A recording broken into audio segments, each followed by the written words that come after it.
এই দুইটা আহ্বান আমি দিচ্ছি কোরআনের মাহফিল থেকে।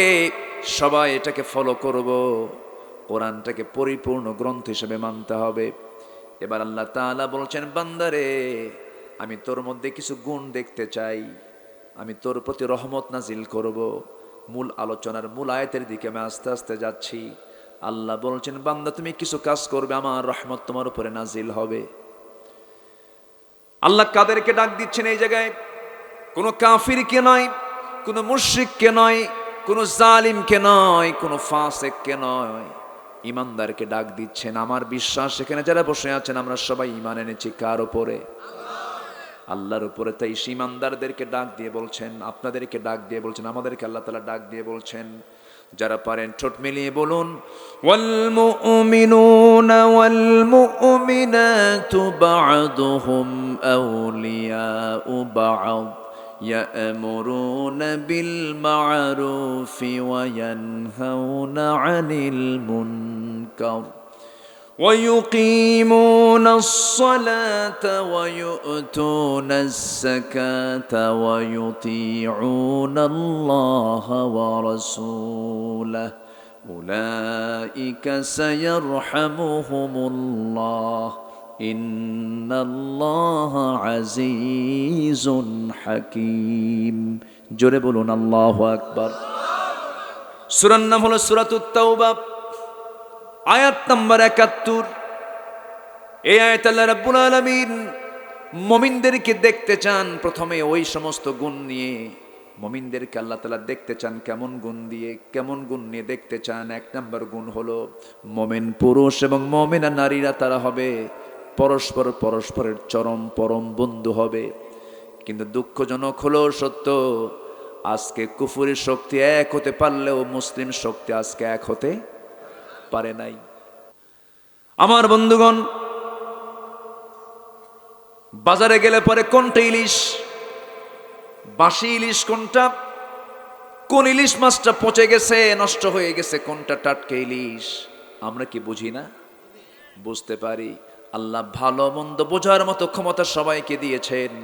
কোনটা ভালো কোনটা মন্দ সব মানুষ ভালো করে বোঝে। ইবনে তাইমিয়াকে বলা হলো, এরকম করে যুগে যুগে বড় বড় যারা দার্শনিক ছিলেন ইসলামের, তারা সঠিক দল কোনটা, হক দল কোনটা, বিভিন্ন প্রশ্ন তাদেরকে করা হয়েছে। যখন এমন একটা প্রশ্ন কোন একজন দার্শনিককে করা হয়েছে, হক দল চেনার উপায়টা কি? জবাবে তিনি বললেন, হক দলটা সেটাই যে দলের উপরে বাতিল শক্তির বন্দুকের নলটা তাক করানো, সেটাই হলো হক দল। এটা বুঝতে বেশি বুদ্ধির প্রয়োজন হয় না, বেশি জ্ঞানের প্রয়োজন হয় না। আমার নবীজি কি দুনিয়া থেকে নিশ্চিহ্ন করার জন্য কত বড় মাস্টার প্ল্যান করেছে, দেশ থেকে বিতাড়িত করেছে, হিজরত করতে বাধ্য হয়েছেন। অত্যাচার জুলুম নির্যাতন যে দলের উপরে সবচেয়ে বেশি চালানো হবে সেই দলটাই হলো হক দল। কষ্ট পাচ্ছেন নাকি আপনারা? রাগ করতেছেন না তো? আমার ভাইয়েরা, যে ঈমান এনেছে সে তো হিংসুক হতে পারে না। যে ঈমান এনেছে সে কখনো বান্দাকে ঠকাতে পারে না। যে ঈমান এনেছে সে কখনো রাতকে দিন করতে পারে না, দিনকে রাত করতে পারে না। কিন্তু আমার দেশে বহু ঈমানদার আছে না নাই বলেন? আছে, যারা হালালকে হারাম বানায়, হারামকে হালাল বানায় দেয়, দিনকে রাত করে, রাতকে দিন করে, বনের সম্পত্তি বনকে বুঝে দেয় না। ভাতিজা এতিম হয়ে গেছে, ভাতিজা এতিম হওয়ার কারণে সুযোগ বুঝে চাচা এতিমকে সম্পদ বুঝায় দেয় না। এমন চাচা তো পাকুন দিয়ায় নাই, আছে? বোনকে বুঝায় দেয় না সম্পত্তি। বাপ মারা গেছে, এক যুগ হলো, 12 বছর হলো মারা গেছে, বোনকে সম্পত্তি বুঝিয়ে দিতে হবে। বাপ মারা যাওয়ার সঙ্গে সঙ্গেই সবকে ডাক দিতে হবে। বাবার ঘাড়ের গামছাও যদি রেখে যায়, সেই গামছাকে 5 ভাই হলে পরে 5 টুকরা পর্যন্ত করতে হবে। এটাই তো ইসলাম, এটাই তো বিধান। কিন্তু বোন কি ভাইরা সম্পদগুলো বুঝে দেয় না।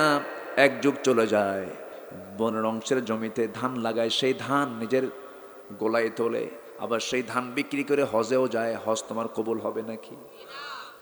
বনের সম্পত্তি তুমি মেরে খাচ্ছ, বনের জমিতে তুমি ধান লাগায় সেই ধান তুলতেছো, হারাম তোমার খাবারের মধ্যে ঢুকায় ফেলতেছো, তোমার ইবাদত কবুল হবে না, সেজদা কবুল হবে না। আমার বন্ধুগণ, লিযযাকারি মিসলু হাযযিল উনসাইন, এবং শেষ আয়াতের শেষে বলা হচ্ছে তিলকা হুদুদুল্লাহ, এটা হলো আল্লাহর সীমা, লঙ্ঘন করা যাবে না। ওই সমস্ত স্বপ্নগুলো, বান্দাগুলো সব ধোঁকা, প্রতারণা। ওই স্বপ্নগুলো ক্ষণিকের স্বপ্ন, সব হেরে যাবে। আলিয়া থাকবে না, নার্গিস থাকবে না, সুইটি থাকবে না। কত স্বপ্ন তুমি আঁকো যুবক, যে মেয়েটার পিছনে তুমি সময় দিচ্ছ, লস প্রজেক্ট, কোনো লাভ নাই। আমার মা, আপনি যে ছেলেটার হোন্ডার পিছনে বসে আপনি সময় দিচ্ছেন, সময়টা সম্পূর্ণ এটা হারাম পন্থায় চলে যাচ্ছে, লস প্রজেক্ট, কোনো লাভ নাই। এই যে যুবক যুবতীগুলো সময় বের করে সময়গুলো নষ্ট করতেছে, মাঝখান থেকে ফুসকাওয়ালার লাভ, ঠিক আছে না? ফুসকাওয়ালার, চুরি ফিতাওয়ালার লাভ, সব লস প্রজেক্ট। এগুলোতে কান দেওয়া যাবে না, এগুলোতে নজর দেওয়া যাবে না। যুবক, সময়টা নষ্ট করে দিও না, যৌবন নষ্ট করে ফেলো না। সাহাবে কেরামদের ইতিহাসগুলো দেখো, তারা সময়টাকে কত সুন্দর করে কাজে লাগিয়েছেন। মুহাব্বতটা নবীর সঙ্গে লাগায় দাও, মুহাব্বতটা আমার নবীর সঙ্গে লাগায় দাও। বেশি করে দরুদ পড়ো, ঘুমানোর পূর্বে দরুদ পড়তে পড়তে শুয়ে পড়ো, রসুলকে মুহাব্বত করতে করতে দরুদ পড়তে পড়তে শুয়ে পড়ো। আল্লাহর কসম করে বলি, যে বান্দার নিয়মিত দরুদের আমল থাকবে, অবশ্যই নবজি তার সঙ্গে স্বপ্নে সাক্ষাৎ করবে, অবশ্যই সাক্ষাৎ করবে। আমার ভাইরা, একটু মনোযোগ দিয়ে শুনি। আমার নবীজি স্বপ্নের মধ্যে দেখতে পেতেছেন, আমার নবীজি সাইয়েদনা আলীর স্বপ্নের মধ্যে দেখতে পেতেছেন, আমার নবীজি হযরত আলীর দরজার সামনে হাজির। সাইয়েদনা আলী লক্ষ্য করলেন, দরজায় নক করে দরজা খুলে রাসূল তার শিয়রে বসে গেলেন। নবীজি তার পাশে বসে ব্যাগ থেকে, ছোট্ট থলে থেকে 4 আঙ্গুলে একটা খেজুর হাতের মধ্যে তুলে নিয়া বলছেন, আলী, বহুদিন যাবৎ তোমার সঙ্গে সাক্ষাৎ হয় না, একটু মুখটা ফাঁকা করো। মুখটা ফাঁকা করলেন, মুখের মধ্যে তিনি বিসমিল্লাহ বলে একটা খেজুর উঠায়া দিলেন। স্বপ্নের মধ্যে তিনি খাওয়া শুরু করলেন। হঠাৎ করে তার ঘুম ভেঙে গেল। ঘুম ভেঙে দেখেন তার জিহ্বার ভিতরে তাজা খেজুরের স্বাদ ফুটে উঠেছে। ওযু বানালেন, নামাজে দাঁড়ালেন। নামাজটা শেষ হয়ে গেল, তাহাজ্জুদ পড়লেন। লোভনীয় নামাজ ইমানদারদের জীবনে হলো তাহাজ্জুদ নামাজ। সাধারণ ইমানদারদের জন্য 5 ওয়াক্ত নামাজ হলো ফরজ 5টার সময়। আর ইমানদার যারা, স্পেশাল যারা ইমানদার, তারা তাহাজ্জুদটাকে খুব লোভনীয় মনে করে। কারণ আল্লাহ বলেন, বান্দা, এইটার সময়, তাহাজ্জুদের সময়টা আমি আল্লাহ সপ্তম আসমান থেকে আমি প্রথম আসমানে তোর সঙ্গে সাক্ষাৎ করার জন্য আসি। সাইয়েদনা আলী তাহাজ্জুদ পড়লেন, চোখের পানি ফেলে ফেলে কাঁদলেন। আজান হয়ে গেল, ফজরের নামাজ পড়ার জন্য মসজিদে চলে গেলেন। মসজিদে গিয়ে প্রথম কাতারে জায়গা পেলেন না, দ্বিতীয় কাতারে জায়গা পেলেন না, তৃতীয় কাতারে ঠিক মাঝখান বরাবর নামাজে দাঁড়ায় গেলেন। কিন্তু আজকে আমার দেশে দেখবেন, সভাপতি, সেক্রেটারি মসজিদের সবার পরে আসলেও প্রথম কাতারে যায় নামাজ দখল। আস্তে কোন কোন আছে না নাই? আচ্ছা, এটা উচিত না। এই যে জুমার দিনটা চলে গেল, কোন বান্দা যদি জুমার দিন জুমার নামাজ পড়ার জন্য যদি বাড়ি থেকে বের হয়, যে বান্দা মসজিদের মধ্যে সবার আগে প্রবেশ করবে, আল্লাহ রাব্বুল আলামিন তাকে একটা উট কুরবানির সমান সওয়াব তার আমলনামায় দিয়ে দেন। তাহলে আল্লাহর তালিকায় কে প্রথম? যে প্রথম যাবে তার সওয়াবটা কম না বেশি? এবং তার প্রথম কাতের অধিকার কমটা না বেশি? আমার ভাইয়েরা, আলীর মতো মানুষ প্রথম কাতারে, দ্বিতীয় কাতারে জায়গা পেলেন না। তৃতীয় কাতারে ঠিক মাঝখান বরাবর বসে বসে নামাজ শেষ করে বসে আছেন। হযরত ওমর ফারুক রাদিয়াল্লাহু আনহু করলেন কি? নামাজ শেষ করলেন, নামাজ তিনি পড়ালেন। যিনি শাসক, তিনি নামাজ পড়বেন না পড়াবেন? পড়া, এটাই ইসলামের নিয়ম। শাসক হবেন যিনি, ইমামতি করবেন তিনি, এটাই হলো ইসলামী রাষ্ট্রের বৈশিষ্ট্য। কিন্তু আজকের যুগে কি আমরা তা দেখতে পাই নাকি? তা দেখতে পাই নাকি? দেখতে পাই না। ইমামত্ব তার হাতে থাকবে যার হাতে পাওয়ার থাকবে, যার হাতে পাওয়ার তার হাতে ইমামত থাকবে। আর আজকে যার হাতে কোনো পাওয়ার নাই তার হাতে ইমামত, ঠিক কিনা? তার হাতে আজকে ইমামতটা আছে। হযরত ওমর নামাজ শেষ করলেন, নামাজ শেষ করে ডান দিকে তাকায় দেখেন কে যেন এক টপলা খেজুর হাদিয়া স্বরূপ দিয়ে গেছে। কাউকে তিনি বন্টন করতে দিলেন না। অর্ধ দুনিয়ার শাসন করতে ওমরে ফারুক নিজেই সেই টপলাটা হাতের মধ্যে নিয়ে প্রথম কাতারে সবাইকে জনে জনে 3টা 4টা করে খেজুর দিয়ে যেতেছেন। দ্বিতীয় কাতারে সবাইকে তাই করলেন। তৃতীয় কাতারে সাইয়েদনা আলীর আগের লোকটা পর্যন্ত 2-3টা খেজুর তার হাতে দেওয়া হলো। যখন আলীর সামনে দাঁড়ালেন, সাইয়েদনা ওমরে ফারুক বলছেন, আলী মুখটা ফাঁকা করো। মুখটা ফাঁকা করলেন। 4 আঙ্গুলে একটা খেজুর নিয়ে তিনি বললেন, মুখটা ফাঁকা করো। মুখের মধ্যে বিসমিল্লাহ বলে একটা খেজুর উঠায়া দিলেন, আর খেজুর দিলেন না। আলী বলছেন, ভাই ওমর, আরো খেজুর তো ব্যাগে ছিল, টোপলাই ছিল, আপনি আমাকে একটা খেজুর তাও মুখে তুলে দিলেন কেন? কাঁদতে কাঁদতে ওমরে ফারুক বলছেন, আলী রে, গত রাত্রে যদি আমার নবীজি একটার বেশি 2টা খেজুর খাওয়া দিতেন, আমিও তোমাকে 2টা খেজুরই খাওয়াইয়া দিতাম। স্বপ্ন পর্যন্ত এক হয়ে যেত, স্বপ্ন পর্যন্ত এক হয়ে যেত। অর্থাৎ যে স্বপ্ন আলী দেখেছেন সেই স্বপ্ন ওমরও দেখেছেন। কি মোহাব্বত, কি ভালোবাসা তাদের মধ্যে কাজ করেছে। আমার নবীজি মক্কা থেকে মদিনায় হিজরত করলেন। ধনী ধনী সাহাবী, বিলিয়নার মিলিয়নার, কোটি কোটি টাকার বিজনেস করেছেন এমন একজন সাহাবী আব্দুর রহমান ইবনে আউফ নবীজির হিজরতের কথা শুনে সব ব্যবসা ছেড়ে দিলেন।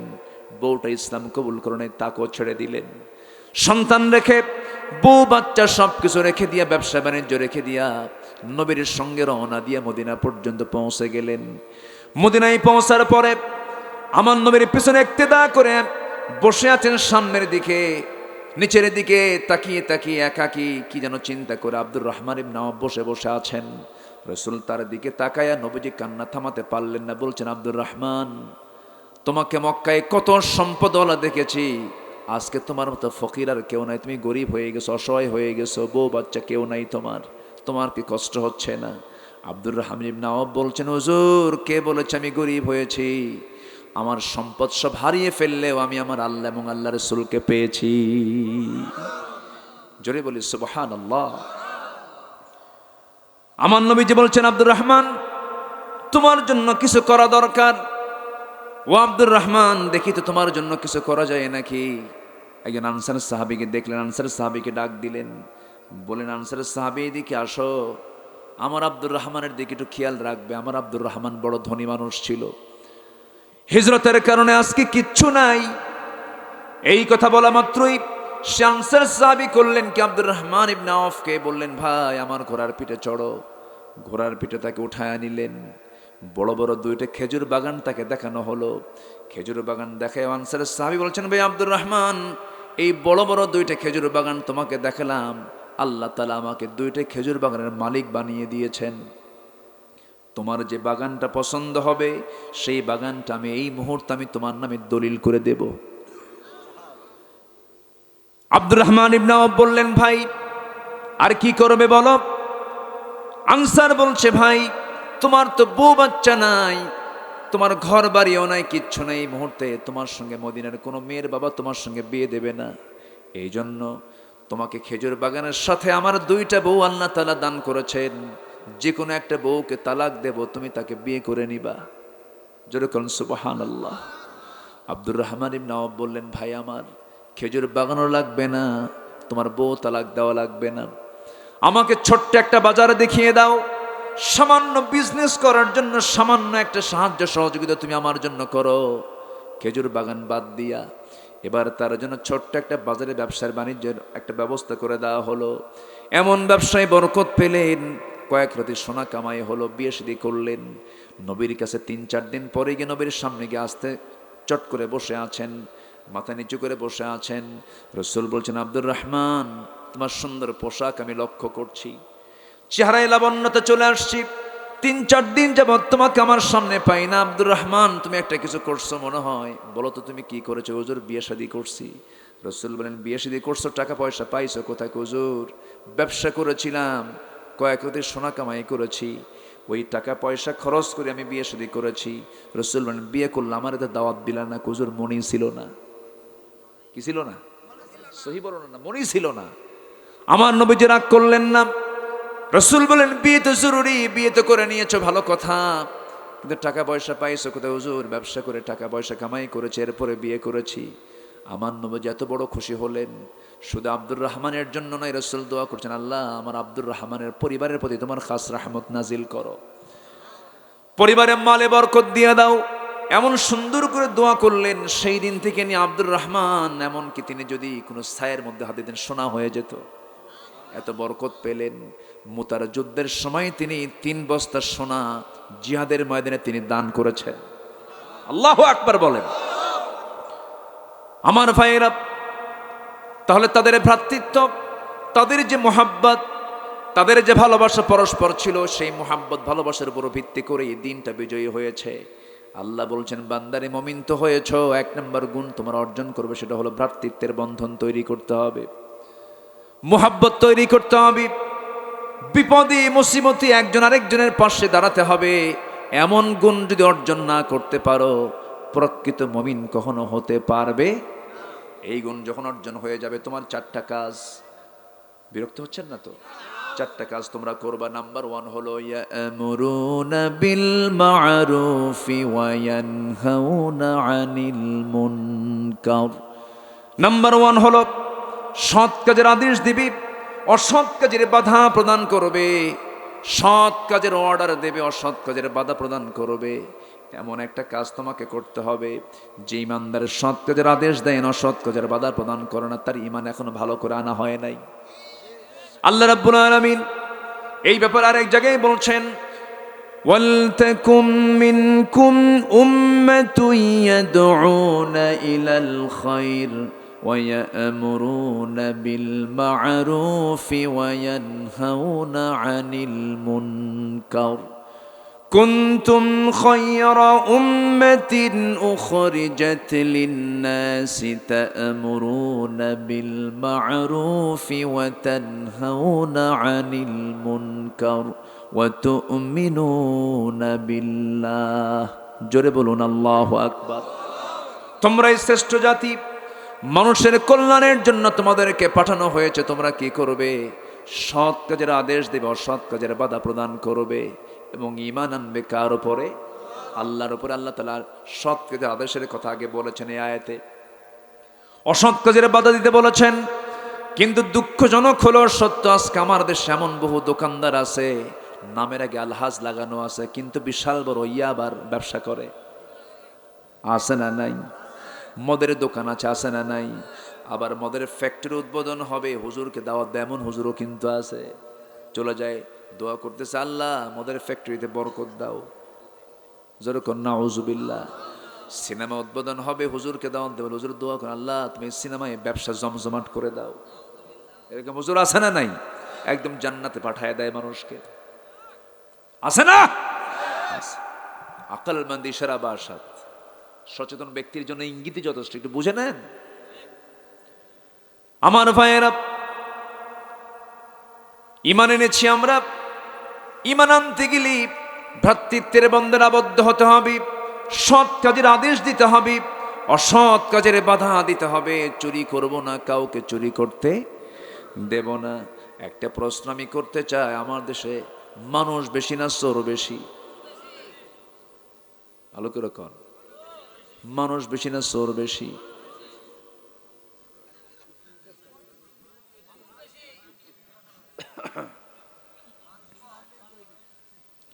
আমার দেশের নামাজি বেশি না বেনামাজি বেশি? যে নামাজ বাদ দেয় তার চেয়ে বড় চোর আছে নাকি? এখন বলেন তো, আমার দেশের মানুষ বেশি না চোর বেশি? চোরই তো বেশি। মসজিদে যাবেন, যদি নতুন জুতা কিনে যদি মসজিদে যান, জুতা কি বাইরে রাখেন না ভিতরে নেন? শহরের মসজিদগুলো তো কোনো কথাই নাই। নতুন জুতা হয়তো 2000 টাকা দিয়ে কিনেছেন, জুতাটা যদি বাইরে রেখে যদি মসজিদে ঢোকেন, নামাজ হওয়াই কঠিন, মনোযোগী থাকবে না। জুতা আছে তো, এই চিন্তা করতে করতেই শেষ হয়ে যায়। জুতা হাতে নিয়ে যদি আবার পিছনে রেখে যদি না নামাজে দাঁড়ায়া যান তাও টেনশন, জুতা আছে তো। সামনে রাখবেন, সামনে রেখে আপনি রুকুতে গেছেন, রুকু থেকে উঠে আপনি আবার দেখবেন, সেজদায় যে ভাববেন জুতা আছে তো। এই তো অবস্থা মসজিদের। আমি কি ভুল বলছি? ভুল বলছি? বাজারে যাবেন সাইকেল নিয়ে, এই দিকে তাকাইছেন, এদিকে তাকায় দেখেন সাইকেলটা নাই। গাড়ির মধ্যে উঠবেন, আপনি সিটিং বাসে উঠবেন, টাউন সার্ভিসে উঠবেন, পকেটের ভিতরে হাত দিয়ে থাকতে হয়। হাতে মোবাইল নিয়ে আসেন, গাড়ির মধ্যে কথা বলতেছেন, জানালা দিয়ে মারছেন, ইয়া দৌড় কোন পিসার আছে না? আমার ভাইয়েরা, কোথায় পেলাম আমরা, কি পরিবেশ পেলাম আমরা? অথচ রাসূল বলেছেন এমন একটা সময় আসবে সানা থেকে হাজরা মাউত পর্যন্ত একজন সুন্দরী নারী সৌন্দর্যের সকল পসরাকে ওপেন করে একাকিনী নিঃসঙ্গিনী রাতের বেলা চলবে। একটা পুরুষ তার দিকে তাকানোর সাহস পাবে না, একমাত্র আল্লাহর ভয়ে। সেই সোনালী সমাজ রাসূল গড়েছিলেন অন্য কিছু দিয়ে নয়, রাসূল গড়েছেন কি দিয়া? আসতে বলবেন না, কি দিয়া? সেই কোরআন যদি আজকেও সমাজে চালু হয়ে যায়, সমাজে যদি কোরআনকে যদি চালু করে দেওয়া হয়, সমস্ত হয়ে যাবে জান্নাতের টুকরা। কোরআনকে প্রতিষ্ঠার জন্য যদি প্রয়োজনে বুকের তাজা রক্ত ঢেলে দিতে হয়, রাজি আছেন না? রাজি আছেন? কার একটা হাত তুলে উঁচু করে আল্লাহকে সাক্ষী রেখে দেখায় দেয়।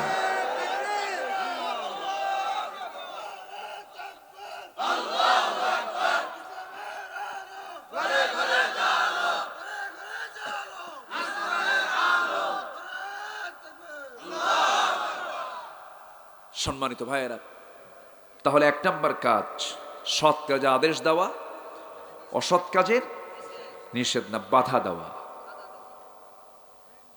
বাধার নিষেধের মধ্যে তফাৎ আছে।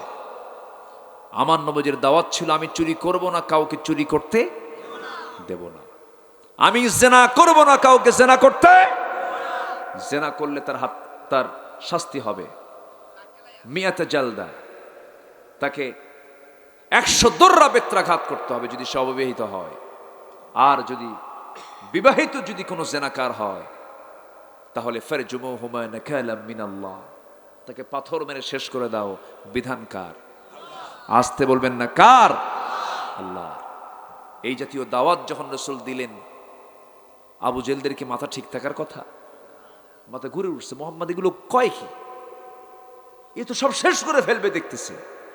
সুদ আমার ব্যবসা, দেখছেন আবু জেল সুদ নিয়ে আবু জেল কি কয়? সুদ আমার ব্যবসা। এরকম লোক এখন আছে না? নেই? আছে। সুদ তো মনে হয় পাকন দিয়া নাই।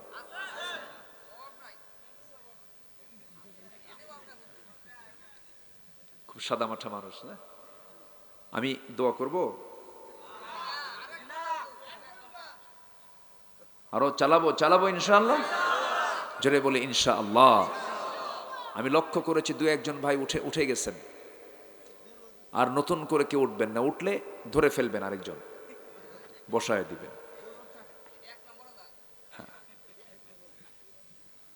কাউকে উঠতে দিবেন না। রাগ করলেন নাকি আপনারা? আবার কি হুজুর নিয়ে আসছে, আবার জোর করে বসায় রাখতে বলে? হ্যাঁ, বন্ধু তো বন্ধুর উপকারের জন্যই কাজ করবে। এখানে বসবে যতক্ষণ রহমত, ততক্ষণ। যাবেন কেন? বসায় দিবেন, কেউ যাবেন না। কি হয়েছে? আল্লাহ তুমি তাকে সুস্থ করে দাও। জোরে বলি আল্লাহুম্মা আমিন। কত বিচিত্র বান্দা দুনিয়াতে। সম্মানিত ভাইয়েরা, আবু জাহেল চিন্তা করলো মুহাম্মদ তো আমার ব্যবসায় লালবাতি জ্বালায় দেবে, সুদ তো আমি বন্ধ করতে পারবো না, জেনা তো আমি বন্ধ করতে পারবো না। নতুন করে সে ফন্দি আটালো। শেষ পর্যন্ত আমার নবীর বিরুদ্ধে মামলা হলো, দলীয় নিবন্ধন বাতিল হলো। আছে না? রাসূলকে রাষ্ট্রদ্রোহিতার মামলায় জেল পর্যন্ত খাটানো হলো। রাসূল 3.5 বছর শিবে আবু তালিবে সময় পার করলেন। খাওয়া নাই, পানিও নাই। সাহাবীদের পায়খানাগুলো ছাগলের পায়খানার মতো কটকটা হয়ে গেছে।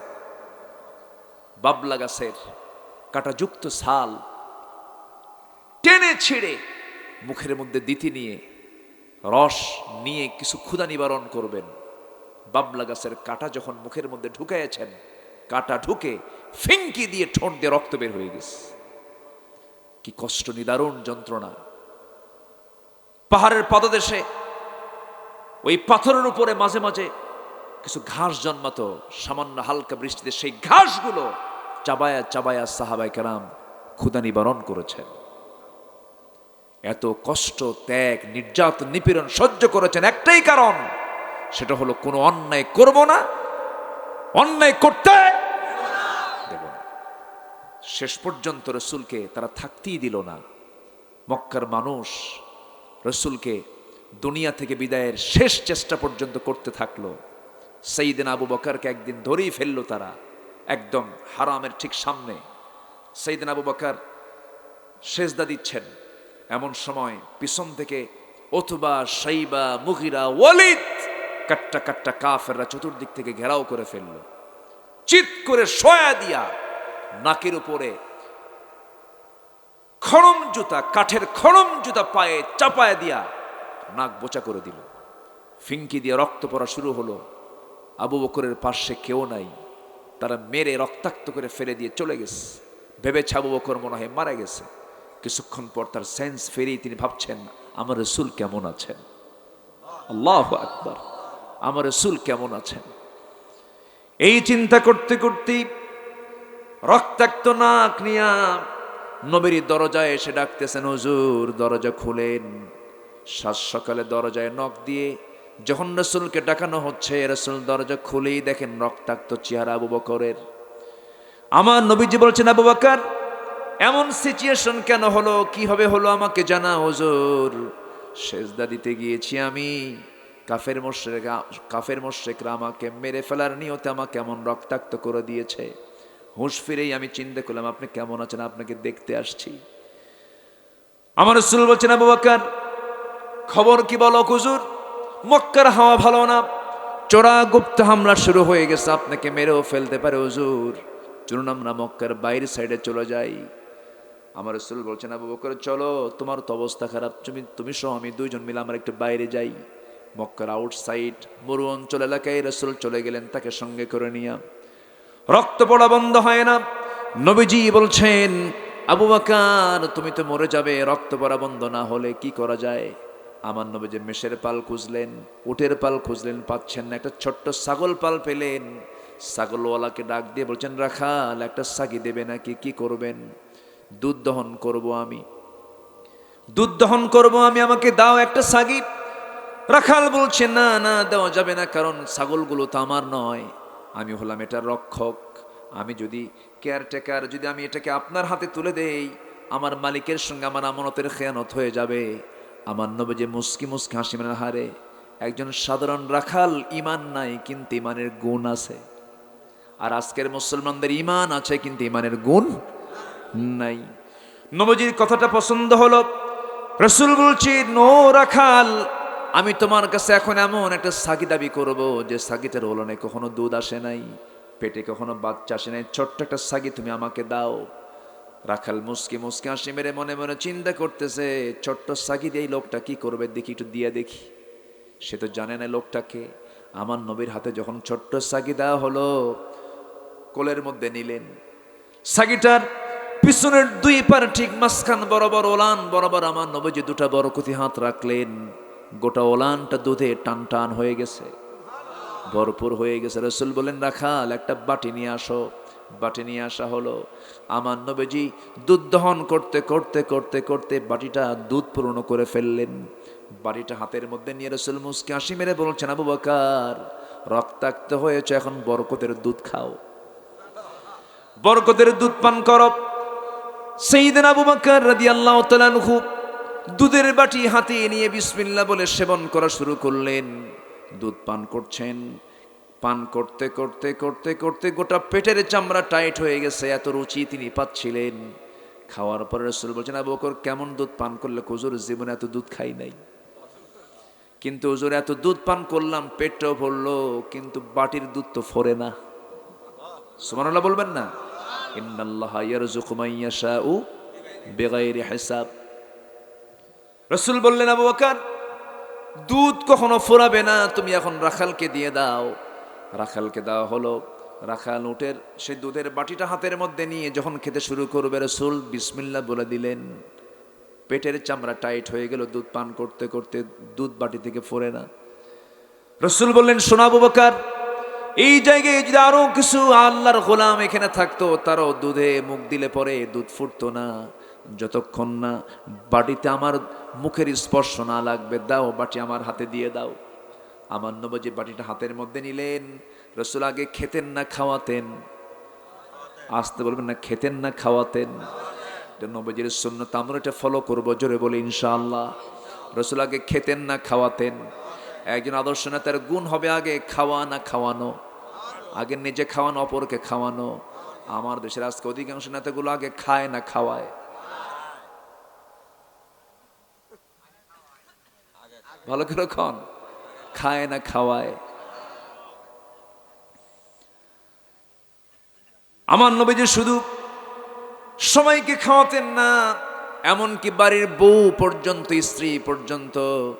আম্মা জান আয়েশা বলেন, ছাগলের গোশত নিয়ে যেতাম, রাসূল বলতেন, ওই আয়েশা তুমি আগে খাওয়া শুরু করো।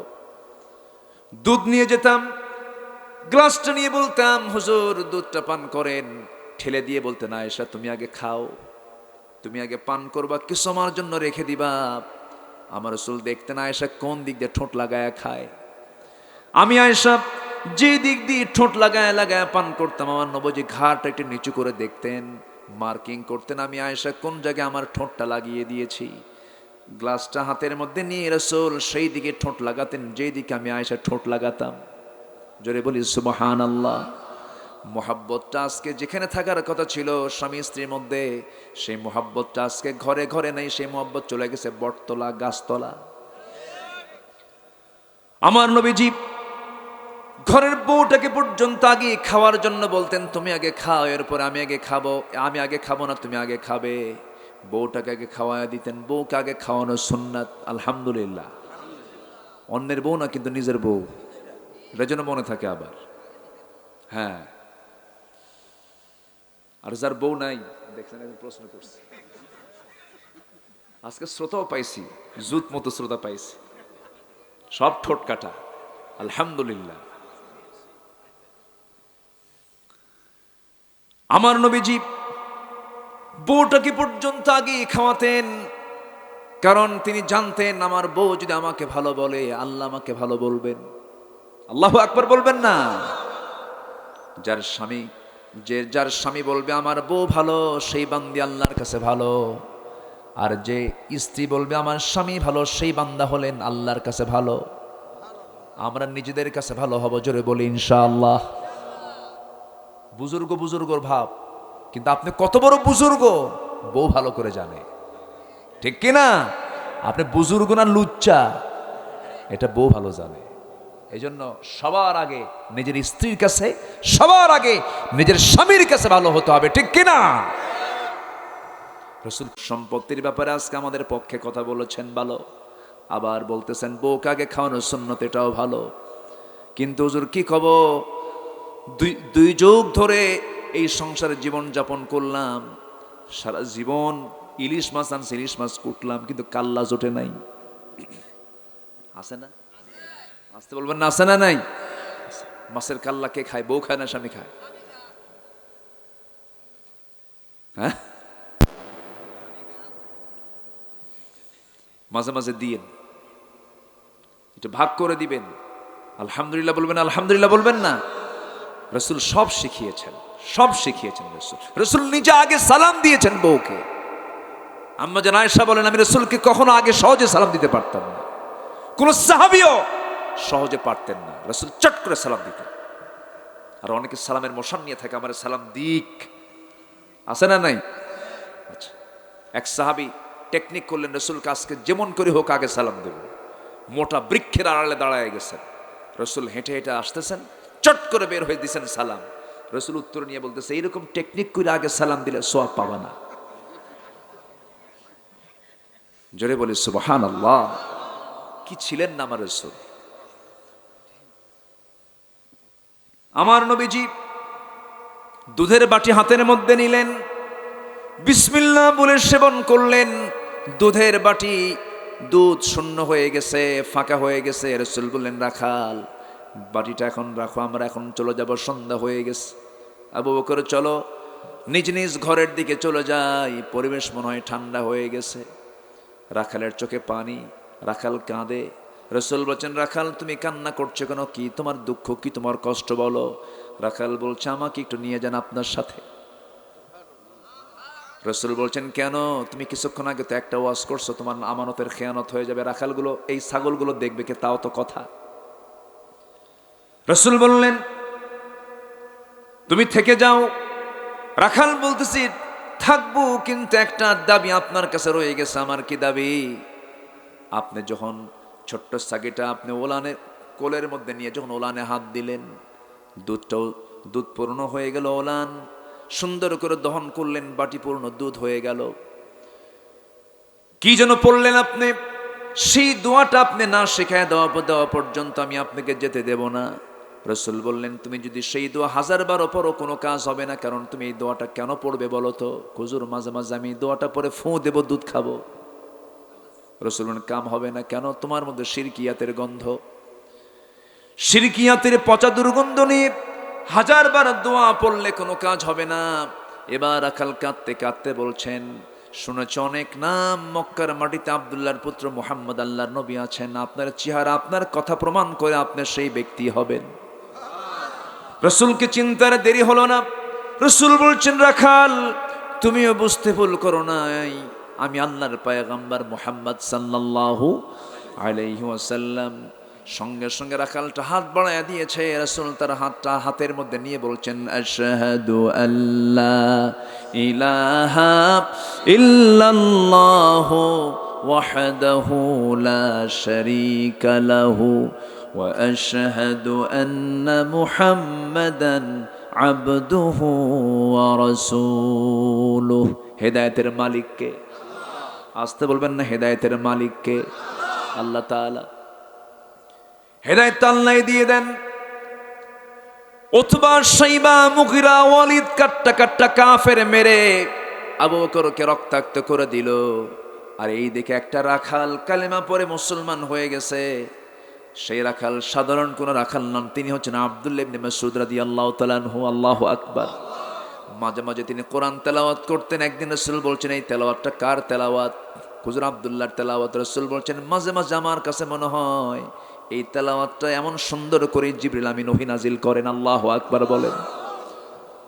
আমার বন্ধুগণ, আপনি যখন সৎ কাজের আদেশ দিবেন, অসৎ কাজের বাধা প্রদান করবেন, নবীর মতোই আপনাকে অনেক আঘাত সহ্য করতে হবে, নির্যাতন নিপীড়ন সহ্য করতে হবে। রাসূলের দাওয়াতে ছিল বাধা। দাওয়াতে ছিল কি? বাধা ছিল।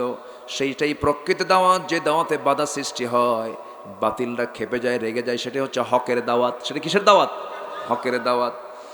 নাম্বার 2 হলো, 4টা গুণ তোমাকে অর্জন করতে হবে। নাম্বার 2 হলো وَيُقِيمُونَ الصَّلَاةَ وَيُؤْتُونَ الزَّكَاةَ وَيُطِيعُونَ اللَّهَ وَرَسُولَهُ أُولَئِكَ سَيَرْحَمُهُمُ اللَّهُ إِنَّ اللَّهَ عَزِيزٌ حَكِيمٌ। জোরে বলুন আল্লাহু আকবার। নাম্বার 3 হলো, নাম্বার 2 হলো, নামাজ কায়েমের যারা সংগ্রাম করবে, নামাজ শুধু পড়লেই হবে না, নামাজ কায়েমের সংগ্রাম করতে হবে। আমাদের দেশে বহু নামাজি আছে সুদ খায়, বহু নামাজি আছে জিনার কাছে লিপ্ত হয়ে যায়। আছে না নাই বলেন? কিন্তু নামাজ যদি কায়েম হয়ে যায়, সুদ সমাজে থাকবে না। নামাজ যদি কায়েম হয়ে যায়, সমাজে জিনার কোনো পরিবেশ থাকবে না।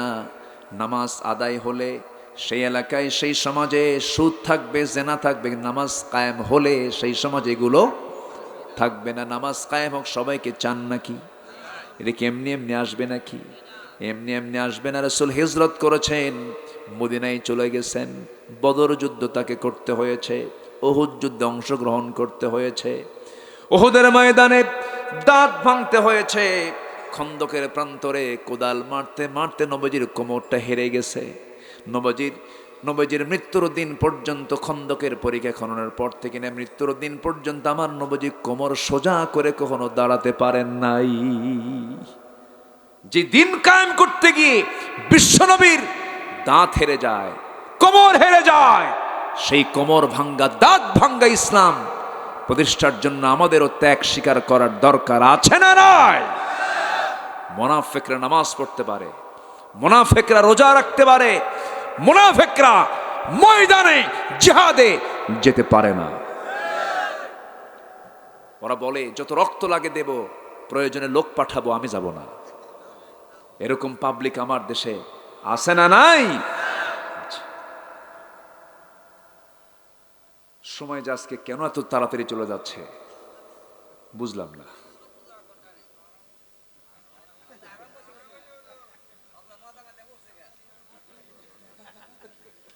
খুব সুন্দর। ফজর পড়বো না ইনশাআল্লাহ? আগামীকালকে মাহফিল কিন্তু আছে, এখানে আসবেন না? ডাবল করে নিয়ে আসবেন। আগামীকালকে আরো সুন্দর পরিবেশ থাকবে, আকাশে সূর্য উঠে যাবে ইনশাআল্লাহ। জি, আল্লাহ আগামীকালকে মাহফিলকে সফল করে দিন, জোরে বলি আমিন। ঈমান এত সস্তা নয়। মাঝে মাঝে নিজের মনকে প্রশ্ন করতে হবে, নিজের বিবেককে প্রশ্ন করতে হবে, তুই কি ঈমানদার আছিস না মুনাফিক হইছিস? মাঝে মাঝে প্রশ্ন করব আমরা। ঈমানদার মিথ্যাবাদী হয় না, ঈমানদার ওজনে কম দেয় না, ঈমানদার কাউকে ঠকায় না। কিন্তু আমার দেশে এগুলোর চরিত্র আছে না নাই? আচ্ছা, এগুলো বাদ দিয়ে দেব। জোরে বলি ইনশাআল্লাহ, আর জোরে বলি ইনশাআল্লাহ। এরপরে বলছেন ওয়ায়ুতুনা যাকাত, এবং যাকাত যারা আদায় করে, নামাজ আছে যার, যাকাত আছে তার। যাকাত দেওয়া জরিমানা না ফরজ? অনেকে জরিমানা মনে করে, বলে কি জানেন, যে সরকার ধরছে ট্যাক্স, আবার আল্লাহ ধরছে আরেক ট্যাক্স বলে। কিন্তু এরকম হরহামেশা বলে ফেলে। যাকাত দিতে হবে, এটা কার অর্ডার? আসতে বলবেন না, কার অর্ডার? যাকাত হচ্ছে থার্ড পিলার অফ ইসলাম, ইসলামের 3 নম্বর পিলার। কালেমা, সালাত, যাকাত, হজ, সম। সমটা চলে গেছে 5 নম্বরে। আর আমার দেশে এটা সিলসিলা অনুযায়ী বাংলায় কয় কালেমা, নামাজ, রোজা, হজ, যাকাত নিয়ে গেছে কয় নম্বরে? পিলার কয় নাম্বার নিয়ে গেছে? কয় নাম্বার ঠেলে? ইঞ্জিনিয়ারিং প্ল্যান কি ঠিক আছে? ঠিক নাই। থাকতে হবে কোন পিলার কোন জায়গায়, তা নিয়ে গেছে কোথায়? টাকা পয়সার ব্যাপার তো, ওটা 5 নম্বরে রাখছে, 4টা করো, ওটা না দিলেও চলবে। জোরে কোন নাউজুবিল্লাহ। সম্মানিত ভাইয়েরা, নাম্বার 4 হলো ওয়ায়ুতিউনাল্লাহ ওয়া রাসূলাহ।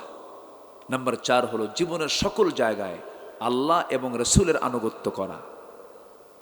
এক জায়গায় না সব জায়গায়? এক জায়গায় না সব জায়গায়? এটা গুরুত্বপূর্ণ একটা হুকুম।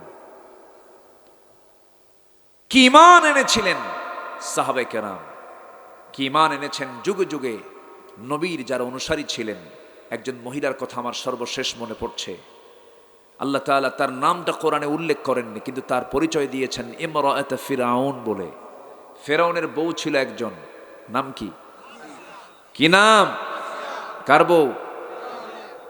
কার ঘরে ছিলেন? ঈমান আছে না নাই?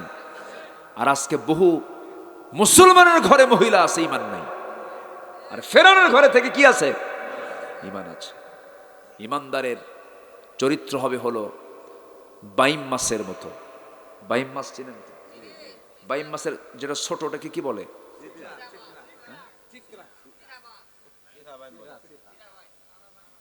চিরা, চিকরা। আচ্ছা, চিকরা মানে বাইম মাছের ছোট ভাই, যেটা ছোট মাছ। এই বাইম মাছ বসবাস করে কোথায় বলেন তো? কাদায়। কাদায় থাকে। এই চরম কাদার ভিতরে থাকার পরেও তার শরীরে কি কোনো কাদা লেগে থাকে? লাগে? সে কাদা লাগাতে দেয় না, তার শরীরে কাদা লাগে না। ঈমানদারের চরিত্র হবে বাইম মাছের মতো। হাজারো পাপ পঙ্কিলতার মাঝে সে বসবাস করলেও পাপ তাকে স্পর্শ করবে না। ফেরাউন কত বড় অদ্ভুত ছিল, সীমা লঙ্ঘনকারী ছিল। সেই ফেরাউনের ঘরে বসবাস ছিল কার? আসিয়ার। ঈমান আছে না নাই? কি ঈমান তার মধ্যে, কি আনুগত্য আল্লাহর এবং তার রাসূলের। তার রাসূল ছিলেন হলো মূসা আলাইহিস সালাতু ওয়াস সালাম, তার নবী ছিলেন। তিনি ফেরাউনের ঘরে থেকেই কালেমা পেয়ে গেলেন, দিন পেয়ে গেলেন, পড়লেন আশহাদু আল্লা ইলাহা ইল্লাল্লাহ, ইসলাম কবুল করলেন। ফেরাউনের কানে সংবাদটা চলে গেল, বলা হলো আসিয়া শুনতে পেলাম তুমি নাকি ইসলাম কবুল করেছো। আসিয়া বলছেন আপনি শুনবেন কেন, দেখেন আশহাদু আল্লা ইলাহা। ফেরাউন বলল আসিয়া তুমি আমার সঙ্গে এরকম বেঈমানি করলা, দেখেন বেঈমান কি কয়, কি তুমি আমার সঙ্গে এরকম প্রতারণা করলা, আমি তোমাকে কি সম্মান দিয়েছি, তুমি এই মিশর জনপদের ফার্স্ট লেডি অফ ইজিপ্ট, তুমি হলে এই মিশরের তুমি ফার্স্ট লেডি, আমি তোমাকে কত মর্যাদার আসনে সমাসীন করেছি, আমি হলাম এই রাজত্বের রাজা, তুমি তো হচ্ছে তার রানী, তোমাকে এত বড় সম্মান দেওয়ার পরে তুমি আমার সঙ্গে এরকম আচরণ করলে। আসিয়া বলছেন আমার স্বামী আপনি আমাকে যে সম্মান দিতে চান তার চেয়েও কোটি কোটি গুণে আমার আল্লাহ আমাকে সম্মান দিতে চান। জোরে বলি সুবহানাল্লাহ। আমি দুনিয়ার সম্মান পেতে চাই না। ফেরাউন বলল আসিয়া তুমি কি জানো এটার ফল কি হতে পারে? শুধু আসিয়া বলেন আমার স্বামী আপনি আমার প্রতি যতটা আচরণ কঠিন করবেন আমার ঈমানটা তার চেয়ে মজবুত হয়ে যাবে। জোরে বলি সুবহানাল্লাহ। কি আনুগত্য, কার আনুগত্য? আর আমার দেশে কয়েক টাকা দিলেই, বিড়ির প্যাকেট দিলেই ঈমান শেষ, ঈমান বেঁচে ফেলে দেয়। আমার বন্ধুগণ আনুগত্য কাকে বলে দেখেন, আসিয়া আলাইহিস সালাতু ওয়াস সালাম ফেরাউনের ঘরে থেকেও তিনি আল্লাহর আনুগত্যের বরখেলাফ কিছু করলেন না। মুসার বিরুদ্ধে একটা কটু কথাও বললেন না। ফেরাউন বলল আসিয়া শোনো তোমাকে কিন্তু দুনিয়া থেকে বিদায় করে দেব। আসিয়া বলছেন আমাকে যত হুমকি দেখাবেন আমার ঈমান তত পাকাপোক্ত হয়ে যাবে। কি মজবুত ঈমান তার ভিতরে কাজ করেছি, কি কঠিন পরীক্ষা তিনি দিয়েছেন। ঈমান আনলে পরে কি কি পরীক্ষা হতে পারে সমস্ত পরীক্ষা আল্লাহ তাআলা আসিয়াকে দিয়ে করায়া দিয়েছেন। পারিবারিক বাধা ছিল, ধনাঢ্য শ্রেণীর বাধা ছিল, রাষ্ট্রীয় বাধা ছিল, সমস্ত বাধাকে অতিক্রম করে ঈমানের যত্ন নিয়ে তিনি দুনিয়া থেকে বিদায় নিয়েছেন। সবার আগে তিনি দেখেছেন ঈমানটার যত্ন কখনো নষ্ট করা যাবে না, ঈমানকে কখনো ভঙ্গ করা যাবে না। আসিয়া আলাইহিস সালাতু ওয়াস সালামকে দুনিয়া থেকে বিদায় করা হবে। এমন সময় ফেরাউন এসে বলল ও আসিয়া তোমাকে এখনো সতর্ক করছি, তোমার দাসীকে আমি দুনিয়া থেকে বিদায় করব। ফেরাউনের এক দাসী ইসলাম কবুল করেছিল, আসিয়ার সামনে তাকে ধরে ফেলা হলো, দুই হাতের মধ্যে পেরেক ঢুকানো হলো, দুই পায়ের মধ্যে পেরেক ঢুকায়া চার হাত পা চারদিকে শক্ত করে বেঁধে দিয়ে পেরেক দিয়ে আটকে দিয়ে একটা করে অঙ্গহানি করা হয় আর বলা হয় ইসলাম ছাড়বি কিনা বল। কিন্তু ওই দাসীর মুখে একটা আওয়াজ লা ইলাহা ইল্লাল্লাহ। এই চিত্র আসিয়াকে দেখানো হলো যেন আসিয়া ফিরে আসি, কিন্তু ইতি বিপরীত হয়ে গেল। শেষ পর্যন্ত হামান বলতেছে ফেরাউন বুকের শত্রু বড় শত্রু, বউটাকে দুনিয়া থেকে বিদায় না করলে তোমার বড় বিপদ হয়ে যাবে।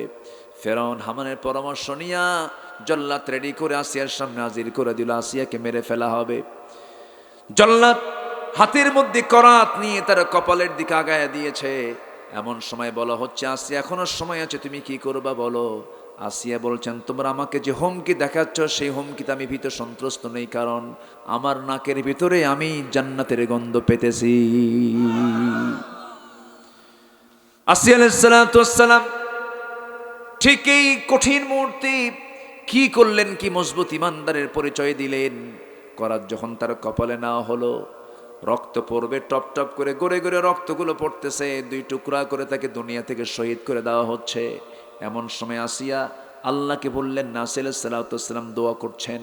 কি দোয়াটা? সেই দোয়া আল্লাহ তাআলা এমন সুন্দরভাবে পছন্দ করে নিয়েছেন যে তার কিতাব ছিল তাওরাত, অথচ তার দোয়াটা স্থান পেয়েছে কোরআনের ভিতরে। জোরে বলি সুবহানাল্লাহ।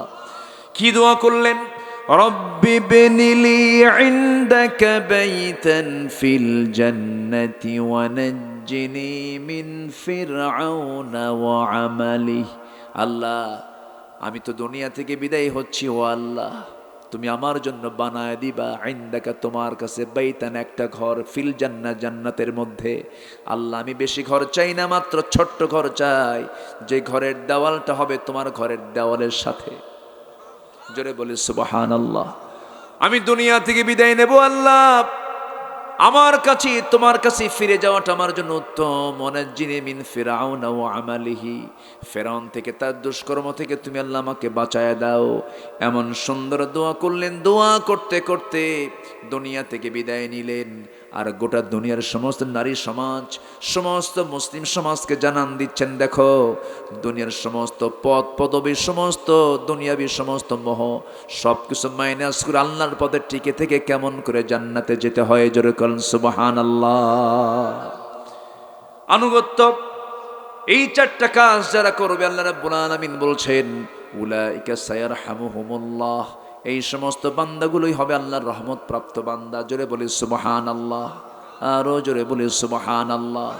আমার বন্ধুগণ, আজকের যারা মাহফিল আসছেন সবাইকে ফজর নামাজ পড়বো নাকি? সবাইকে পড়তে রাজি আছি? একটু হাত তুলে দেখান তো, পড়বেন কারা কারা? জোরে বলি ইয়া আল্লাহ, আমাদেরকে ফজর, জোহর, আসর, মাগরিব, ইশা 5 ওয়াক্ত সালাত আদায় করার তৌফিক তুমি আল্লাহ দিয়া দাও। জোরে বলি আমিন, আরো জোরে আমিন। হাত নামান। কষ্ট পেলেন?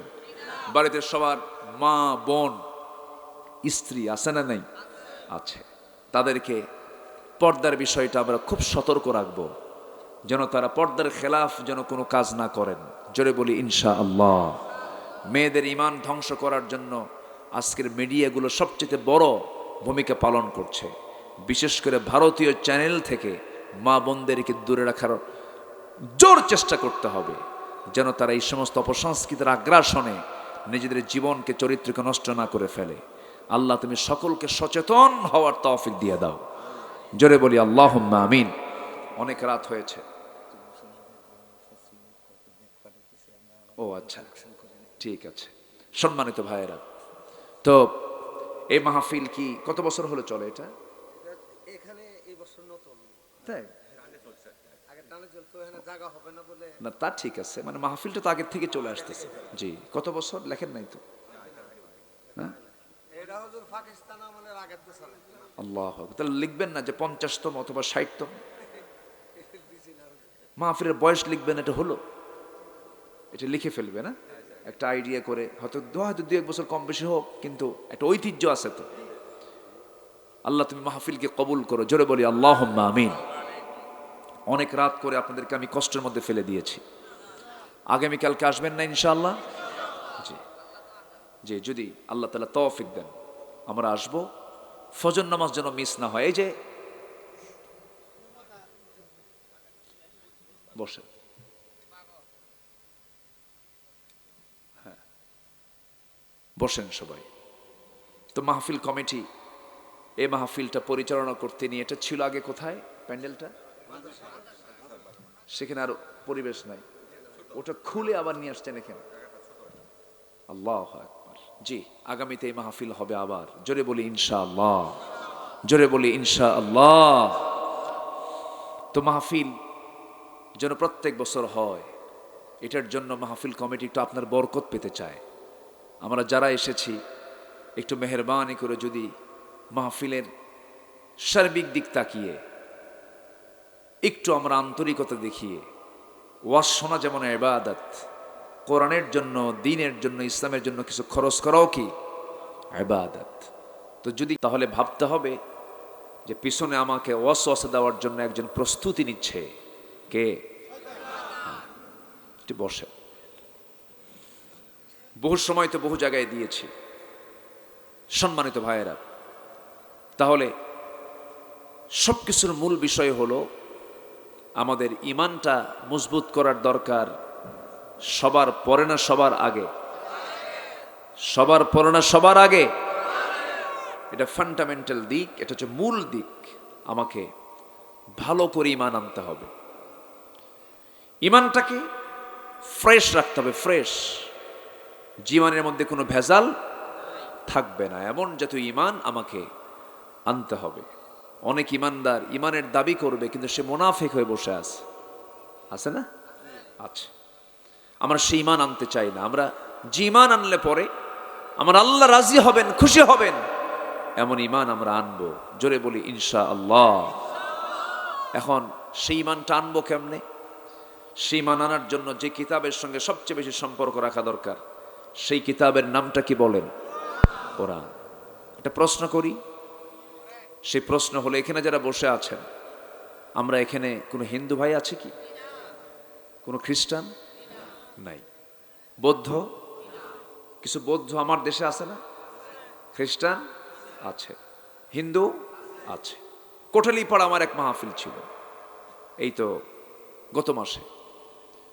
কোটালীপাড়ায় মাহফিলে বসলাম, তো বললাম মুসলমান কারা কারা, হাত তুলল। অন্য ধর্মের লোক কারা কারা, দেখি হাত বেশি উঠল। হিন্দু ভাইরা বেশি সেখানে 60% হিন্দু, মাহফিলেও হিন্দু লোক বেশি বসে আছে। তারা কোরআন শোনার জন্য। কোরআন কি শুধু মুসলমানের জন্য নাকি? সবার জন্য কোরআন, সবার জন্য। এখানে সব মুসলমান, কিছু বাচ্চারা ওখানে কিচির মিচির আওয়াজ করছে, একটু খেয়াল করেন। বাচ্চারা ওখানে আওয়াজ করছে, একটু ভলেন্টিয়ার ভাইদের মধ্যে একজন যান, যেটা থামায় দেন। সম্মানিত ভাইয়েরা, তাহলে এখানে যারা বসে আছি, টোটালি আমরা এখানে 100% মুসলমান বসে আছি। যদি প্রশ্ন করি কোরআনটাকে সহি করে পড়তে পারি কজন, সবার হাত কি উঠবে? বলেন, সবার হাত কি উঠবে? উঠবে না। যদি বলি দাড়িওয়ালা লোক বেশি না দাড়ি ছাড়া লোক বেশি? বলেন, ভালো করে বলেন। একজন বলতেছে আমার তো দাড়ি ওঠে নাই। না, ভালো, এটা হচ্ছে মুসা মার্কা বুদ্ধি। একজন নবী ছিলেন, কোন সে নবীর নাম কি? উনি শুধু ভিতর ভিতর প্রশ্ন খুঁজতেন। তাহলে দাড়ি কাটা লোক বেশি, কোরআন সহি করে পড়তে পারা লোক কম। যদি বলি এখানে যারা বসে আছেন, একটা প্রশ্ন করব, রাগ করা যাবে না কিন্তু। রাগ করতেছেন নাকি আপনারা? আচ্ছা, আমার দেশে নামাজি মুসলমান বেশি না বেনামাজি মুসলমান বেশি? আচ্ছা, বিড়ি খাওয়া বেশি না বিড়ি ছাড়া বেশি? বিড়ি খাওয়া তো খুব জরুরি, তাই না? যে পরিমাণ বিড়ি খায় আমার দেশে, মনে হয় বিড়ি যেন একটা জাতীয় খাবার। রাত 3টার দিকে ঘুম হয় না, বিড়ি টানে। ফজরের পরে বাথরুমে ঢুকছে, পায়খানা হয় না, ওখানেও বিড়ি খায়। আছে না নাই? তাহলে আমার দেশের মুসলমান, এই থামেন, আমার দেশের মুসলমান বেশি বিড়ি খায়, দাড়ি রাখে না, নামাজও পড়ে না, কোরআনও বোঝে না। তো এগুলো তো খুব ভালো দিক, তাই না? আচ্ছা, এগুলোর কারণটা কি? ব্যক্তির দোষ, এটা ঠিক আছে, ব্যক্তির দোষ এটা, কারণ ব্যক্তি কি জাহান্নাম যেতে হবে তো, তাই না? ব্যক্তির দোষ। কিন্তু এই অপরাধ যে গোটা জাতি ভরে যে আমরা দেখতে পাচ্ছি, গোটা জাতির মধ্যে যে দেখতে পাচ্ছি, এটার পেছনে আরো কিছু দায়বদ্ধতা আছে না নাই? সামাজিক দায়বদ্ধতা, রাষ্ট্রের কিছু ব্যর্থতা। আসতে বলবেন না, আছে না নাই? আচ্ছা, আমার বন্ধুগণ, যদি এমন সিলেবাস করা হতো, কোনো বিসিএস ক্যাডার ভাইভা বোর্ডে পরীক্ষা দিতে আসবে, তাকে প্রশ্ন করা হবে কোরআন থেকে, কোরআনের যে কোনো পৃষ্ঠা থেকে তাকে তেলাওয়াত করতে দেওয়া হবে। সহি করে তেলাওয়াত না হলে তার ভাইভা বাতিল। কোরআন কারো তেলাওয়াত কি গলত থাকতো নাকি? থাকতো না। কোরআন শেখা যদি সবার জন্য বাধ্যতামূলক করে দেওয়া হতো, এই দেশের প্রত্যেকটা মুসলিম নাগরিক শুধু নামাজ পড়ার সুযোগ পেত না, নামাজ পড়ার যোগ্যতা হাসিল করত না, নামাজ পড়ানোর মতো যোগ্যতাও হাসিল হয়ে যেত। মুসলিম তো সেই যে নামাজ পড়তেও পারবে, পড়াতেও পারবে। এমন যোগ্যতা সব মুসলমানের মধ্যে থাকার দরকার আছে না নাই? আছে, কিন্তু তা তো নাই। এমন কেন হলো? কি জন্য হলো? কিসের জন্য হলো? আমার দেশের যে শিক্ষা সিলেবাস, ব্রিটিশকে আমরা তাড়াইছি, ব্রিটিশ আমাদের দুশ্মন, ব্রিটিশকে আমরা তাড়াইছি, এই দেশকে আমরা স্বাধীন করেছি। 47 হলো একবার, 71 হলো একবার, বারবার আমরা কত আন্দোলন করলাম। দেশ তো স্বাধীন হলো, কিন্তু ব্রিটিশদের যে তৈরি করা যে সিলেবাসগুলো আজকেও সেই সিলেবাসগুলো আছে না নাই? আছে। আবার সেই সিলেবাসের ভিতরে আবার উল্টা পাল্টা কত কি ঢুকানো হয়েছে। কবি ফররুখ আহমেদের কবিতা স্মরণ হয়েছে, নজরুল কবিতা সরায় দিয়া লাল গরু। কি গরু? লাল গরু। আর মাঝে মাঝে শিক্ষকদের নিয়ে বলে হাঁসের ডাক ডাকো প্যাক প্যাক। ঠিক আছে না? এই তো একজন মেয়ে, ছোট্ট মেয়ে ধীরে ধীরে বড় হতে হতে তার অঙ্গের যে পরিবর্তনগুলো হয়, সে বড় হতে হতে সে যৌবনে পদার্পণ হয়, তার কি কি অঙ্গের পরিবর্তনগুলো হয় তাকে ক্লাসে শেখানো হয়। এই সমস্ত বিষয়গুলো ওপেন করে দিয়ে আবার পরের সিলেবাসে পরের অধ্যায় বলে এসো বন্ধু হই। এসো কি হই? বন্ধু হই। একটা বেগানা পুরুষ, একজন বেগানা নারী, একটা ইয়াং ছেলে এবং একটা ইয়াং মেয়ে, একটা ছেলে মেয়ে বিবাহের সম্পর্ক বাদ রেখে যদি দুজনের মন আদান প্রদান করে যদি তারা কোনো সহবাসে জড়িত হয়ে যায়, তার সর্বোচ্চ শাস্তি হলো 100 টাকা জরিমানা। হ্যাঁ, আজকে তো তাই আছে। আমার বন্ধুগণ, আবার অনেকে এই সমস্ত আকাম কুকাম করে বিয়ে করে আবার আমাদের কাছে এসে দোয়া চাই, হুজুর আমাদের বিয়েটা লাভ ম্যারেজ। কি ম্যারেজ? Love marriage. আমি কই লুচ্চা ম্যারেজ। ঠিক কিনা? আমার বন্ধুগণ, এটা কোনো গর্বের বিষয় নয়। বিয়ে পূর্ব কোনো প্রেম, বিয়ে পূর্ব কোনো নারী ছেলে এবং মেয়ের মধ্যে কোনো সম্পর্ক ইসলাম কখনো অ্যালাউ করতে পারে না। এটাকে নাজায়েজ বলেছে, হারাম বলে দিয়েছে। কিন্তু আজকের সমস্ত পার্কগুলো শিশুদের দখলে না, শিশুর মামা শিশুর খালাদের দখলে। কিন্তু নাম রেখেছে শিশু পার্ক, কিন্তু খালা আর মামারা বসে আছে। ঠিক কিনা? এই যে নোংরামিগুলো কখনো বন্ধ হবে না, কখনো বন্ধ হবে না, ওয়াজ করো বন্ধ হবে না। বরঞ্চ এখন রিসোর্ট হতে হতে গ্রামের দিকে রিসোর্ট ঢুকে গেছে, বিভিন্ন হোটেলগুলো খোলা হয়ে গেছে আকাম কুকাম করার জন্য। আমি কি ভুল বলছি নাকি? কেন হচ্ছে? কি জন্য হচ্ছে? এটার মূল কারণ হলো মূল শিক্ষা থেকে আজকে জাতি বঞ্চিত।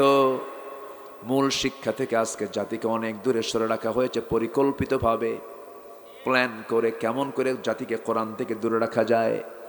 আমার বন্ধুগণ, আজকের মাহফিলে যারা এসেছেন, তাফসীর মাহফিল, ওয়াজ মাহফিল, কোরআনের মাহফিল, অনেক বড় একটা কাজ, বড় একটা খেদমত।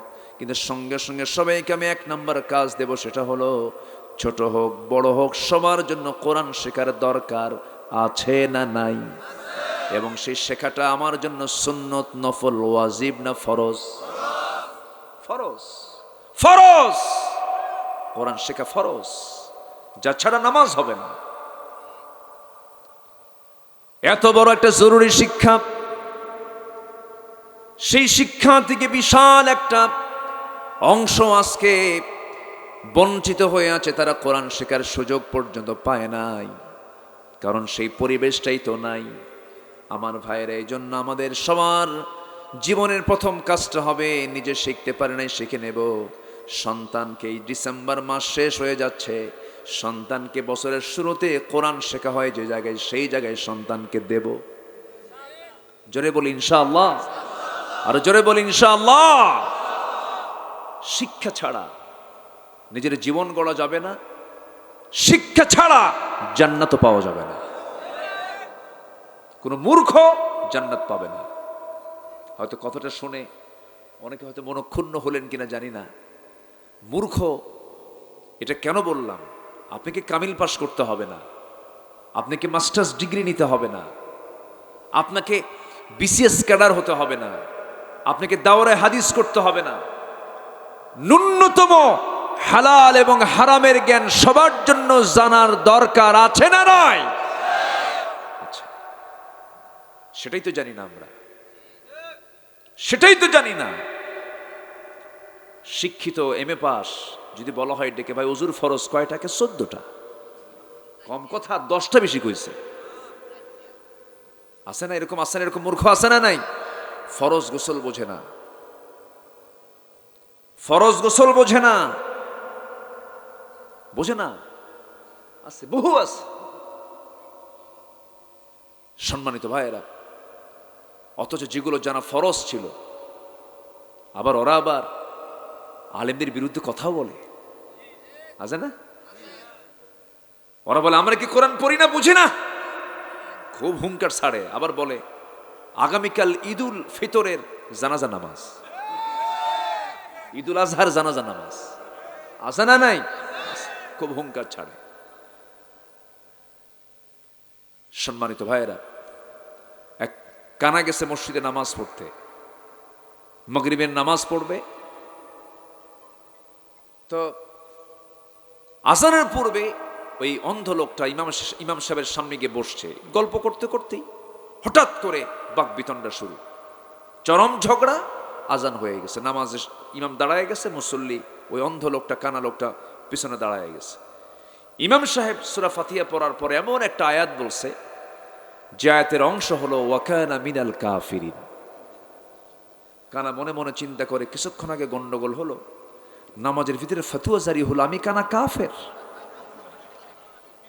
গেছে মেজাজ খারাপ হয়ে, কিচ্ছু বলে নাই, চলে গেছে। আর আগে গোসায় ফেটে পড়ে চলে গেছে বাড়িতে। দ্বিতীয় দিন আবার আসছে। দ্বিতীয় দিন এসে আবার মাগরিবের সময় নামাজে দাঁড়াইছে। যেদিকে এদিকে যিনি ইমাম, তার আবার একটা পা হলো খাটো, ন্যাংলা সাইজের। ইমাম সাহেব নামাজ শুরু করছে। যে আয়াতটা আগের দিন সন্ধ্যায় বলেছে, সে আয়াতটা পরের দিন সন্ধ্যা আবার বলতেছে। যখন বলছে ওয়াকানা মিনাল কাফিরিন, কানার মেজাজ দেখে কে, এই দিন আর সহ্য করতে না পেরে সে নামাজের মধ্যে উল্টা লোকমা ও ল্যাংরানা মিনাল ফাসিকিন। আমি কানা যদি কাফের হই, তুই ন্যাংরা হলি ফাসিক। ওরা কোরআন বসে ওই কানার মতো। আসতে বলবেন না, জোরে বলুন ঠিক কিনা?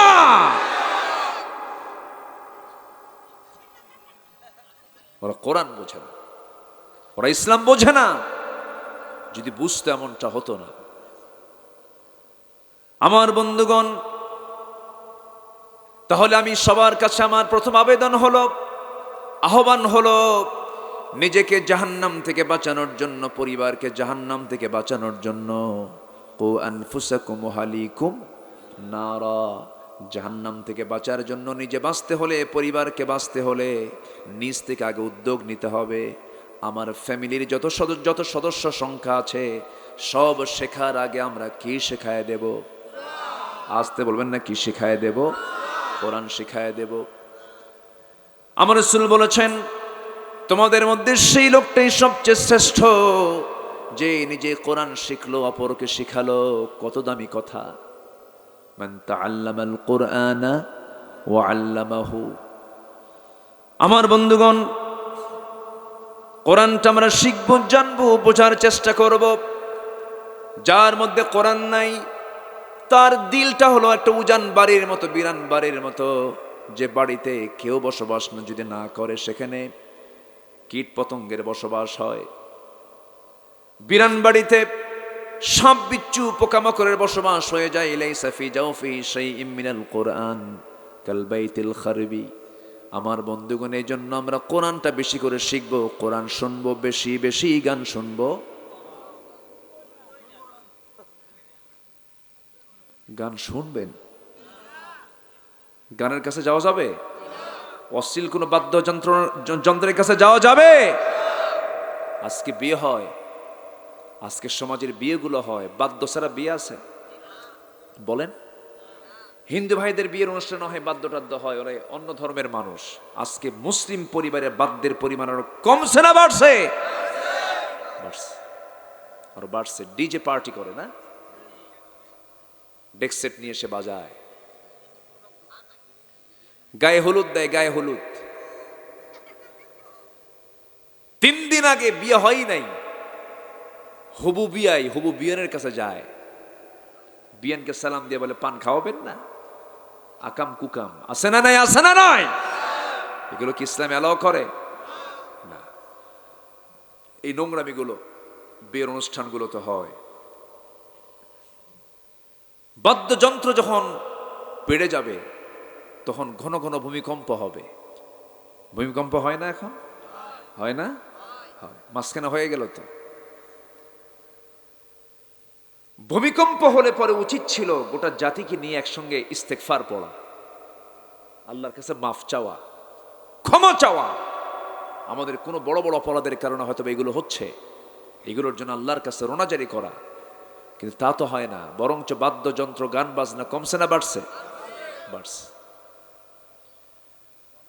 তাহলে পরিবারকে কোরআন শেখাবো, নিজেও শিখবো। কিন্তু কিছু বুড়ো চাচা আছেন, বলেন বাবা 70 বছর বয়স হয়ে গেছে, কোরআনটা পড়বো কেমনে, মুখেই তো আসে না, পড়তেই পারি না। কিন্তু চাচাকে যখন বলি, চাচা আপনার যে টোক বাজারের মোড়ে 34% জায়গা এক দাগে আছে, সেই জমির দাগ নাম্বার কত? 93। টনটনা 93 নাম্বার দাগ বলতে পারেন। যদি বলা হয় চাচা রাজেন্দ্রপুর বাজারের মোড়ে আপনার যে 10 কাঠা জায়গা আছে তার দাগ নাম্বার কত? 101। সমস্ত জমির দাগ নাম্বার, RS নাম্বার, খতিয়ান নাম্বার সব টনটনা মুখস্থ। এই জাগতিক জীবনের 60-70 বছরের জিন্দেগির জমির দাগ নাম্বার, খতিয়ান নাম্বার সব আপনি জানলেন, কিন্তু আল্লাহ রাব্বুল আলামিন আপনাকে আপনার জন্য রেখে দিয়েছেন সর্বনিম্ন জান্নাত, 10টা পৃথিবীর মতো একটা জান্নাত। তার দাগ নাম্বার আছে না নাই? সেই দাগ নাম্বার তো আপনি জানলেন না। আপনি কোরআন পড়তে পারেন না, কিন্তু দাগ নাম্বার মুখস্থ আছে, সব আপনার জানা আছে। এটা আপনার নিয়তের বিশুদ্ধতার অভাব। আপনি চেষ্টা করেন। আল্লাহ বলছেন ওয়াল্লাযীনা জাহাদু ফীনা লানাহদিয়ান্নাহুম সুবুলানা। যে বান্দা আমার দিকে আসতে চায়, আমাকে জানার জন্য চেষ্টা করে আমার দিকে আসে, আমি তার জন্য একটা রাস্তা নয়, সুবুল সাবিলের বহু বচন, আমি তার জন্য অসংখ্য রাস্তা আমি তার জন্য খুলে দেই। জোরে কোন সুবহানাল্লাহ। মাহফিল আসছি কোরআনের শিক্ষা নিয়ে যাব, যেমন করে হোক আমাকে কোরআন তেলাওয়াত শিখতে হবে, অর্থগুলো জানতে হবে, বুঝে আমল করতে হবে, কিরাআত, তিলাওয়াত, দিরাসাত সব থাকতে হবে।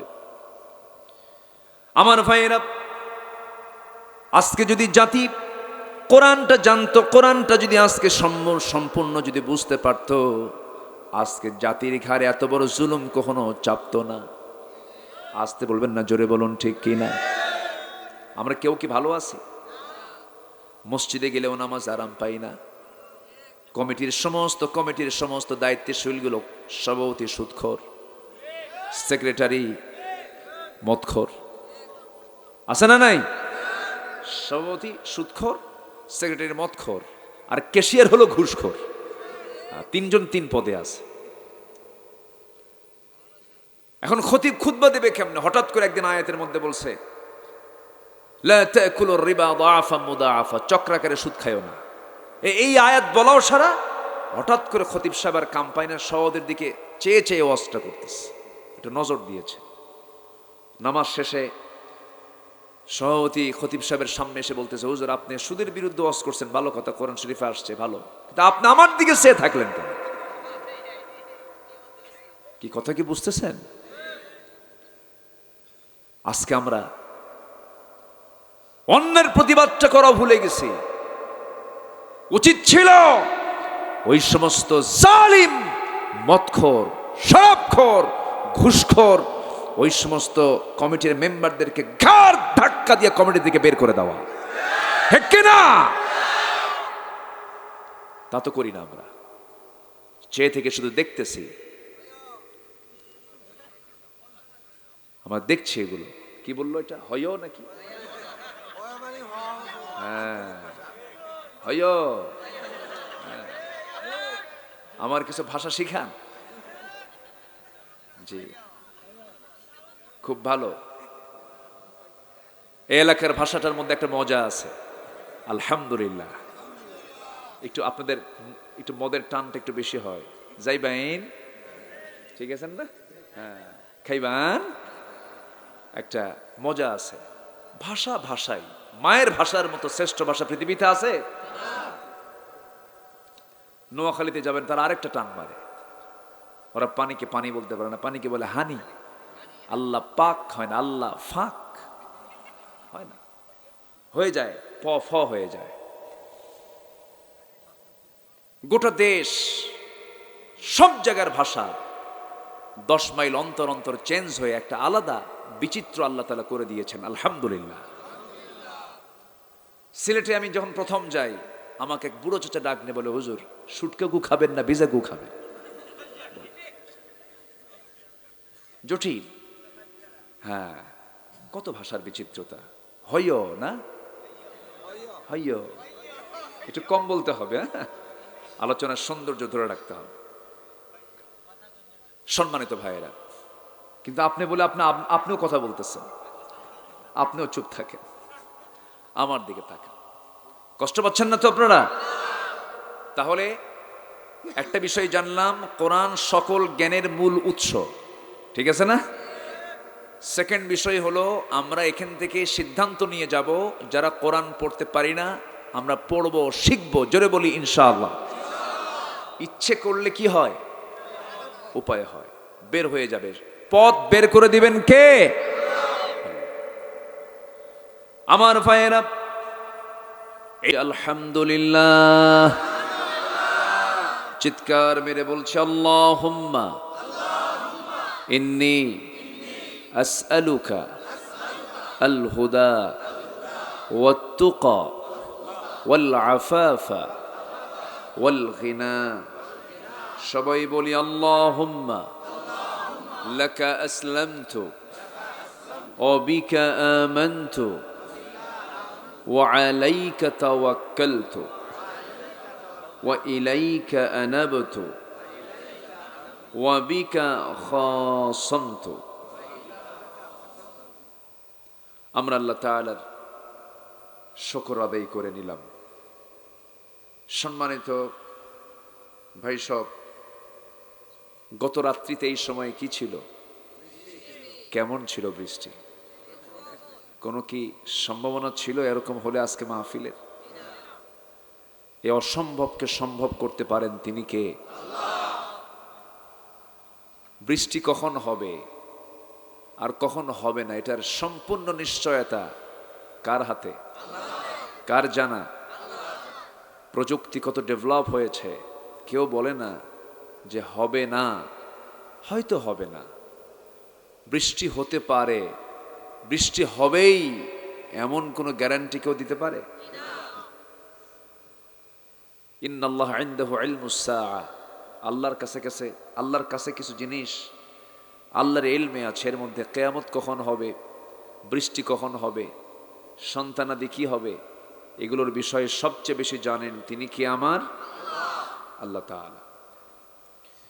তো যাই হোক, আমরা কোরআন শোনার একটা পরিবেশ পেয়েছি, যিনি আমাকে আপনাকে অন্তত একটা পরিবেশ তৈরি করে দিয়েছেন, যিনি আমাকে আপনাকে এমন বরকতময় জায়গা আসার সুযোগ করে দিয়েছেন, এটা আল্লাহ পাকের খাস মেহেরবানি। আলহামদুলিল্লাহ। সম্মানিত হাজিরিন, আমি আমার অভ্যাস অনুযায়ী আলোচনার সূচনায় মহাবিশ্বের চিরবিস্ময় আল্লাহর পক্ষ থেকে নাজিলকৃত ঐশী গ্রন্থ আল কোরআন আল কারীমের গুরুত্বপূর্ণ একটি সূরা, 10ম পারার 9 নম্বর সূরার আমি মাঝ দিক থেকে আমি 2টি আয়াতে কারীম আমি তেলাওয়াত করেছি। 2টি আয়াতকে সামনে রেখে আমি কিছু কথা বলতে চাচ্ছি। ওয়ামা তাওফীকি ইল্লা বিল্লাহ আলাইহি তাওয়াক্কালতু ওয়া ইলাইহি উনীব। সেই মহান রবের প্রতি পূর্ণ ভরসা রেখে আসুন আমরা সোজা এখন আলোচনার দিকে চলে যাই। সম্মানিত হাজিরিন, আমরা এমন একটি কালামের কথা শুনতে এসেছি যে কালাম কোনো ব্যক্তির নয়, যে কথা কোনো মস্তিষ্ক প্রসূত নয়, যে কালামের কথা সম্পূর্ণ কার কালাম? আসতে বলবেন না, কার কালাম? আল্লাহর কালাম। এই আল্লাহর কালাম আজ থেকে বহুদিন আগে নাজিল হয়েছে। ১৫০০ বছর আগে, প্রায় ১৫০০ বছর আগে কোরআন নাজিল হয়েছে, যে যুগে আধুনিক প্রযুক্তির কোনো কিছু উপস্থিত ছিল না। আমরাও তো, আমি আমার বাল্যকালে মোবাইল দেখিনি, চিঠির আদান প্রদান হতো, পিয়নদের খুব ডিমান্ড ছিল, পিয়নদের সঙ্গে কেউ খারাপ ব্যবহার করতো না, যদি চিঠি আটকে দেয় খুব ডিমান্ড ছিল। আজকে সেই ডাক অফিস, সেই কি আর সেই ডাক অফিসের সেই যৌবন কে আছে? সব প্রযুক্তির কল্যাণে অনেক কিছু হারিয়ে গেছে, অনেক কিছুই নাই। মানুষ এটা কল্পনাও করতে পারত না আজ থেকে ১৫০ বছর আগে, ২০০ বছর আগে, যে বিমানে চড়ে এত দ্রুত গোটা পৃথিবী ঘোরা সম্ভব। অথচ আজকে মানুষ আকাশে উড়িয়েছে বিজয়ের কেতন, সমুদ্রের তলদেশ জয় করে ফেলেছে, হিমালয়ের অহংকারী মাথাকে জয় করেছে মানুষ। কিন্তু প্রযুক্তির এই, তথ্য প্রযুক্তির এই চরম উৎকর্ষ সাধনের যুগে এসে আজকে মানুষ তার চারিত্রিক মান উন্নতির দিকে নিয়েছে না অবনতির দিকে? অবনতির দিকে। কেন, কি জন্য? তথ্য প্রযুক্তির তো ডেভেলপ হয়েছে, এরকম তো হওয়ার কথা ছিল না। কিন্তু মূল কারণ যেটা, সেটা হলো মানুষ তথ্য প্রযুক্তিতে এগিয়ে গেলেও নৈতিকতা, চরিত্র, ব্যবহার, মানবতা সব দিক থেকে মানুষ ঊর্ধ্বমুখী না নিম্নমুখী? নিম্নমুখী। ১৫০০ বছর আগে কোরআন নাজিল হয়েছে, আজকেও সেই কোরআন আছে না নাই? আজকেও সেই কোরআন আছে না নাই? আছে। কোরআন ছিল, আছে এবং থাকবে।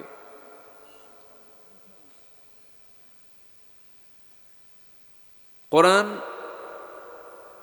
১৫০০ বছর আগে নাজিল হলেও তথ্য প্রযুক্তির যুগেও কোরআন কি অচল? আসতে বলবেন না, অচল না এখনো সচল? সামনেও সামনেও সচল, সফলতা নিয়ে থেকে যাবে। কারণ এই তথ্য প্রযুক্তির যত উন্নয়ন হয়েছে, আধুনিক জ্ঞান বিজ্ঞান যত ডেভেলপ হয়েছে, সকল কিছুর পিছনে মূল উৎস হলো এই আল্লাহর কালাম কোরআন। জোরে বলি সুবহানাল্লাহ। কেমন করে? হয়তো বলবেন এটা কেমন করে হলো, কেমন করে এটা আপনি বললেন? আমেরিকার যে নাসা মহাকাশ গবেষণা কেন্দ্র, তাদের গবেষণার তালিকায় সেখানে ১ নম্বর স্থানে রেখেছে কোরআনকে। কোরআনকে নিয়ে তারা গবেষণা করে। কোরআন মহাকাশ নিয়ে কথা বলেছে, সমুদ্র জগৎ নিয়ে কথা বলেছে, সকল কিছুর উপস্থিতি আল্লাহ তাআলা এই কিতাবের মধ্যে ঘটিয়ে দিয়েছেন। কিয়ামত পর্যন্ত মানব জীবনের জন্য যা প্রয়োজন সব আয়োজন এই কিতাবের ভিতরে। জোরে বলি সুবহানাল্লাহ। আমি সম্প্রতি আমার দুবাই, কাতার, আরব গালফের কিছু দেশ আমার সফর করার সুযোগ হয়েছিল। কিছু দাওয়াতি কাজে আমি সেখানে গিয়েছিলাম। আমাদের আবুল কালাম ভাইয়ের বাড়ি তো এখানেই। কালাম ভাই ওই যে খাটো করে খুব সুন্দর কণ্ঠ আল্লাহ তাআলা তাকে দান করেছেন। উনি তো এখন দেশে নাই। জি, আমি জানি না উনি নাই। আমি দুবাই গেছি, আমারে ফোন দিয়ে বলে, হুজুর কমিটির লোকজন আপনার সঙ্গে কি কথা বলছে জানি না। এরকম করতে করতে আমি ভাবছি যে উনি দেশে আছে। হঠাৎ করে ফোন দিয়ে দেখি আমার সামনে হাজির। বললাম, আপনি দুবাই কেমনে? আল্লাহ আমারে নিয়ে আসছে। সেখানে এই মাহফিলটার ডেট সিলেকশন হয়েছে।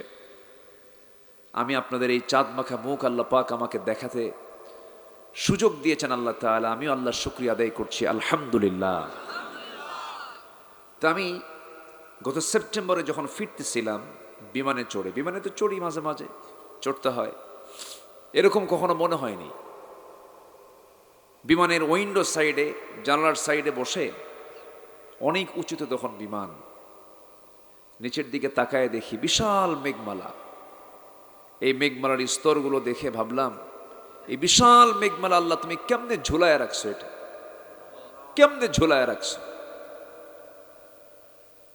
মনে মনে চিন্তা করলাম, এটার কি ওজন আছে নাকি? ওজন থাকলে তো কঠিন ব্যাপার।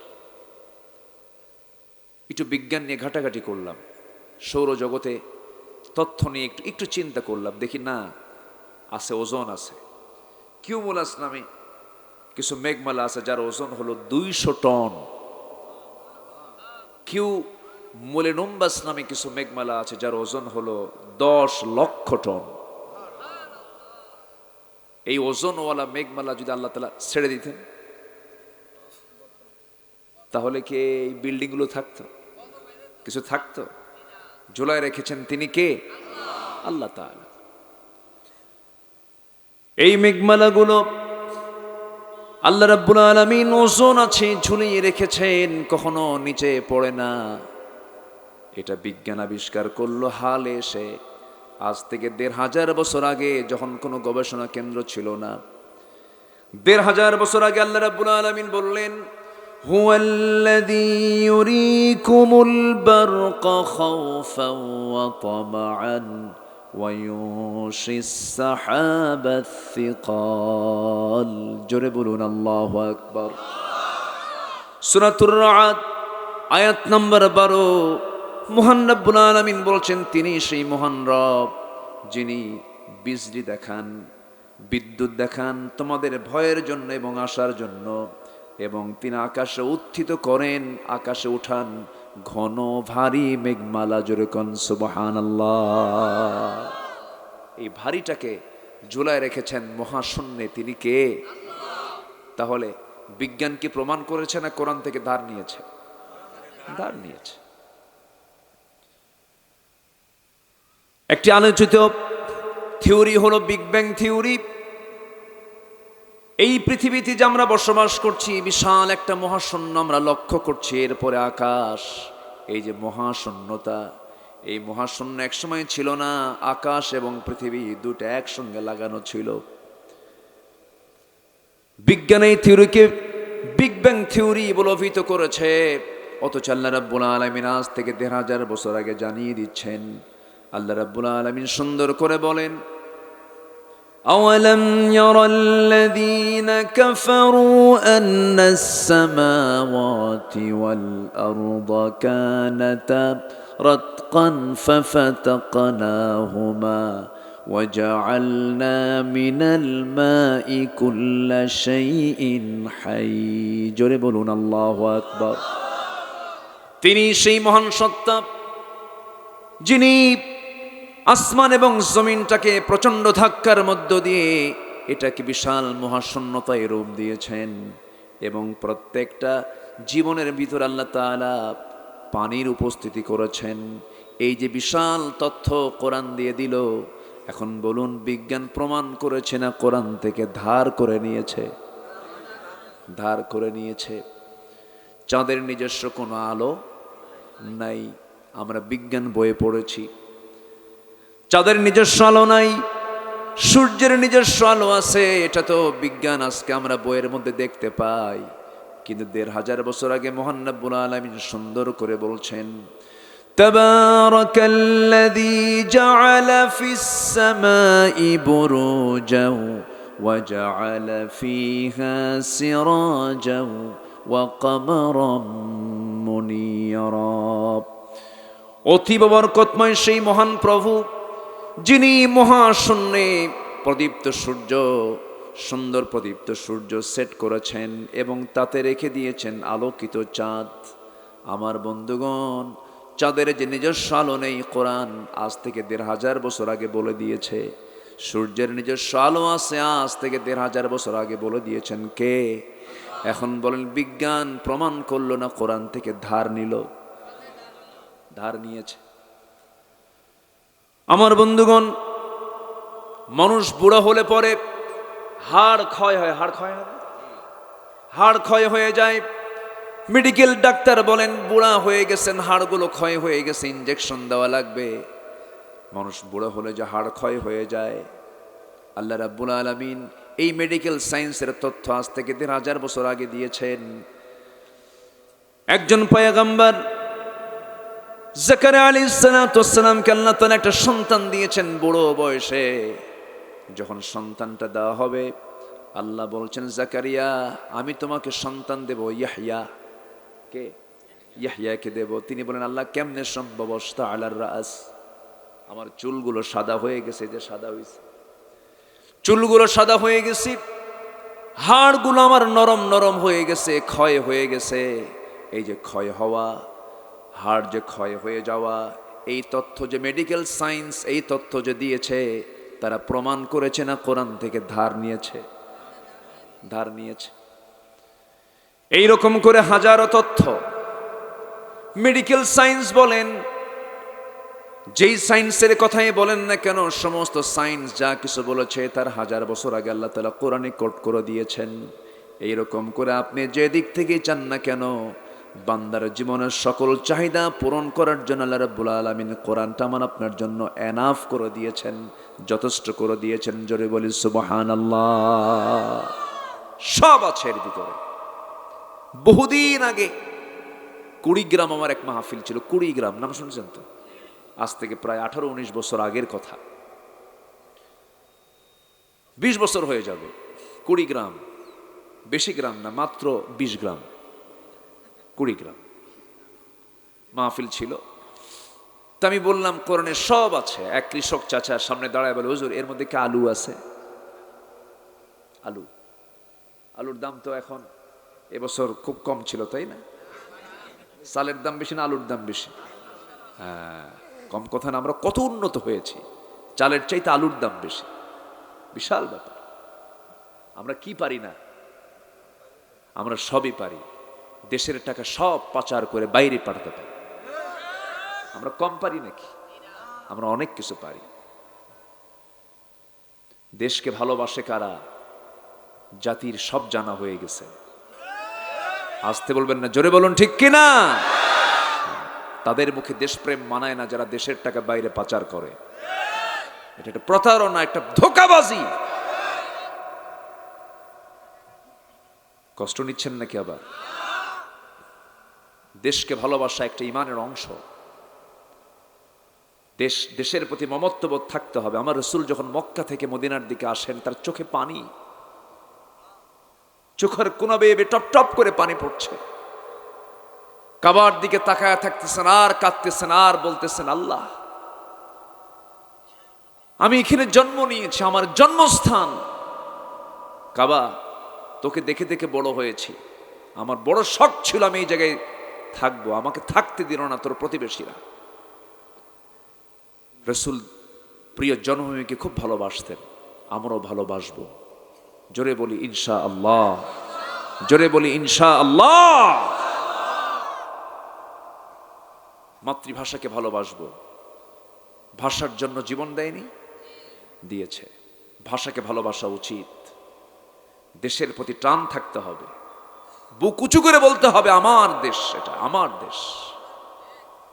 কিন্তু যারা দেশ দেশ নিয়ে যারা খুব মুখে ফেনা তোলে, তারাই দেশের টাকা বাইরে পাচার করে। সম্মানিত ভাইয়েরা, অনেক কথা আছে, আস্তে আস্তে করে আমরা বলবো। আমাকে সময় দেওয়া যাবে তো? জোরে বলি ইনশাআল্লাহ। লোকজন আজকে উপচে পড়া ভিড় হতো, আমি জানি এখানে জায়গা হতো না, একটা উপচে পড়া ভিড় হতো, কিন্তু মাহফিল হবে কি না আমি তো জানতাম না। আমার একবার কয় হবে না, আরেকবার কয় হবে। আমি কই হ্যাঁ যা বলবেন তাই। তা আমি তো জানি না, লোকজন জানবে কেমনে? এই বৈর আবহাওয়ার মাঝে প্রতিকূল পরিবেশে যারা এসেছেন, আমি তো মনে করি এক একটা বীর মুজাহিদের ভূমিকা পালন করেছে, এক একজন হাজার মানুষের ভূমিকা পালন করেছে। ইয়াকুম মিনকুম 20 সাবিরুন ইয়াগলিবু 200। আল্লাহ তাআলা কিন্তু যারা জাদরিল ইমানদার তাদের ইমানি মজবুতির উপরে আল্লাহ তাআলা রেজাল্ট দিয়ে দিয়েছেন। তোমরা যদি 20 জন ধৈর্যশীল ইমানদার হও, 200 জনের উপরে তোমরা বিজয়ী হয়ে যাবে। যারা আসছেন সব সাকা সাকা বাসাই করা কিছু শ্রোতা, বলি আলহামদুলিল্লাহ। আমাকে সময় দেওয়া যাচ্ছে তো? সম্মানিত ভাইয়েরা, আর জেলার নামই তো কিশোরগঞ্জ, কোনো বুড়া মানুষ নাই, সব কিশোর। সব কি কিশোর, কোনো ছোটও নাই বুড়াও নাই, সব কিশোর। আবার গাজী থেকে কিছু আসছে, ওরা শহীদ টহীদ হয় না, সে সারা জীবন গাজীই থাকে, খুব ভালো। সম্মানিত ভাইয়েরা, হ্যাঁ না মমিন সিং এখানে নাই তো? ও গফরগা তো এই পাশেই তো, হ্যাঁ, কারণ ব্রিজ হয়ে গেছে এখন।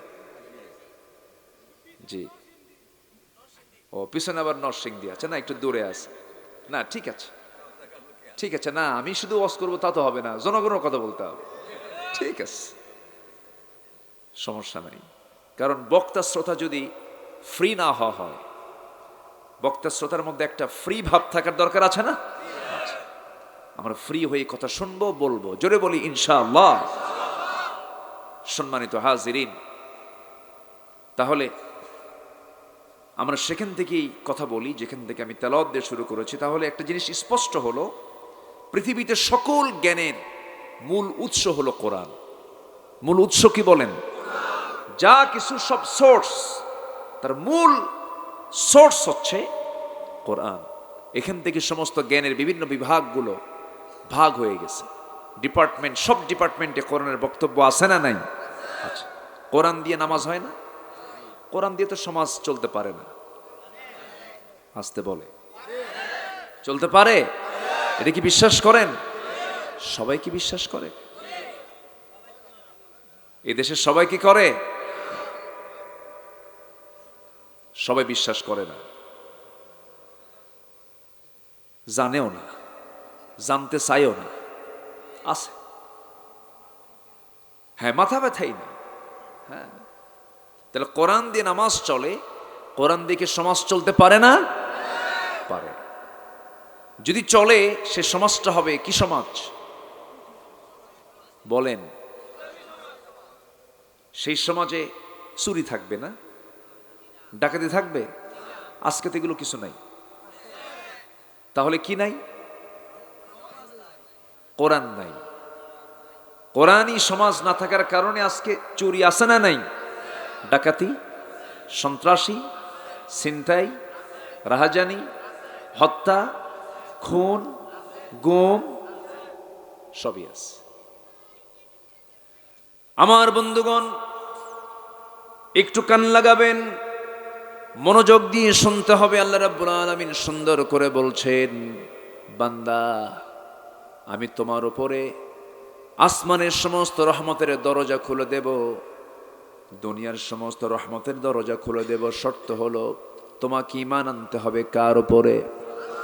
ওয়ালাউ আন্না আহলাল কুরা আমানু ওয়াত্তাকাউ লাফাতাহনা আলাইহিম বারাকাতিম মিনাস সামাই ওয়াল আরদ।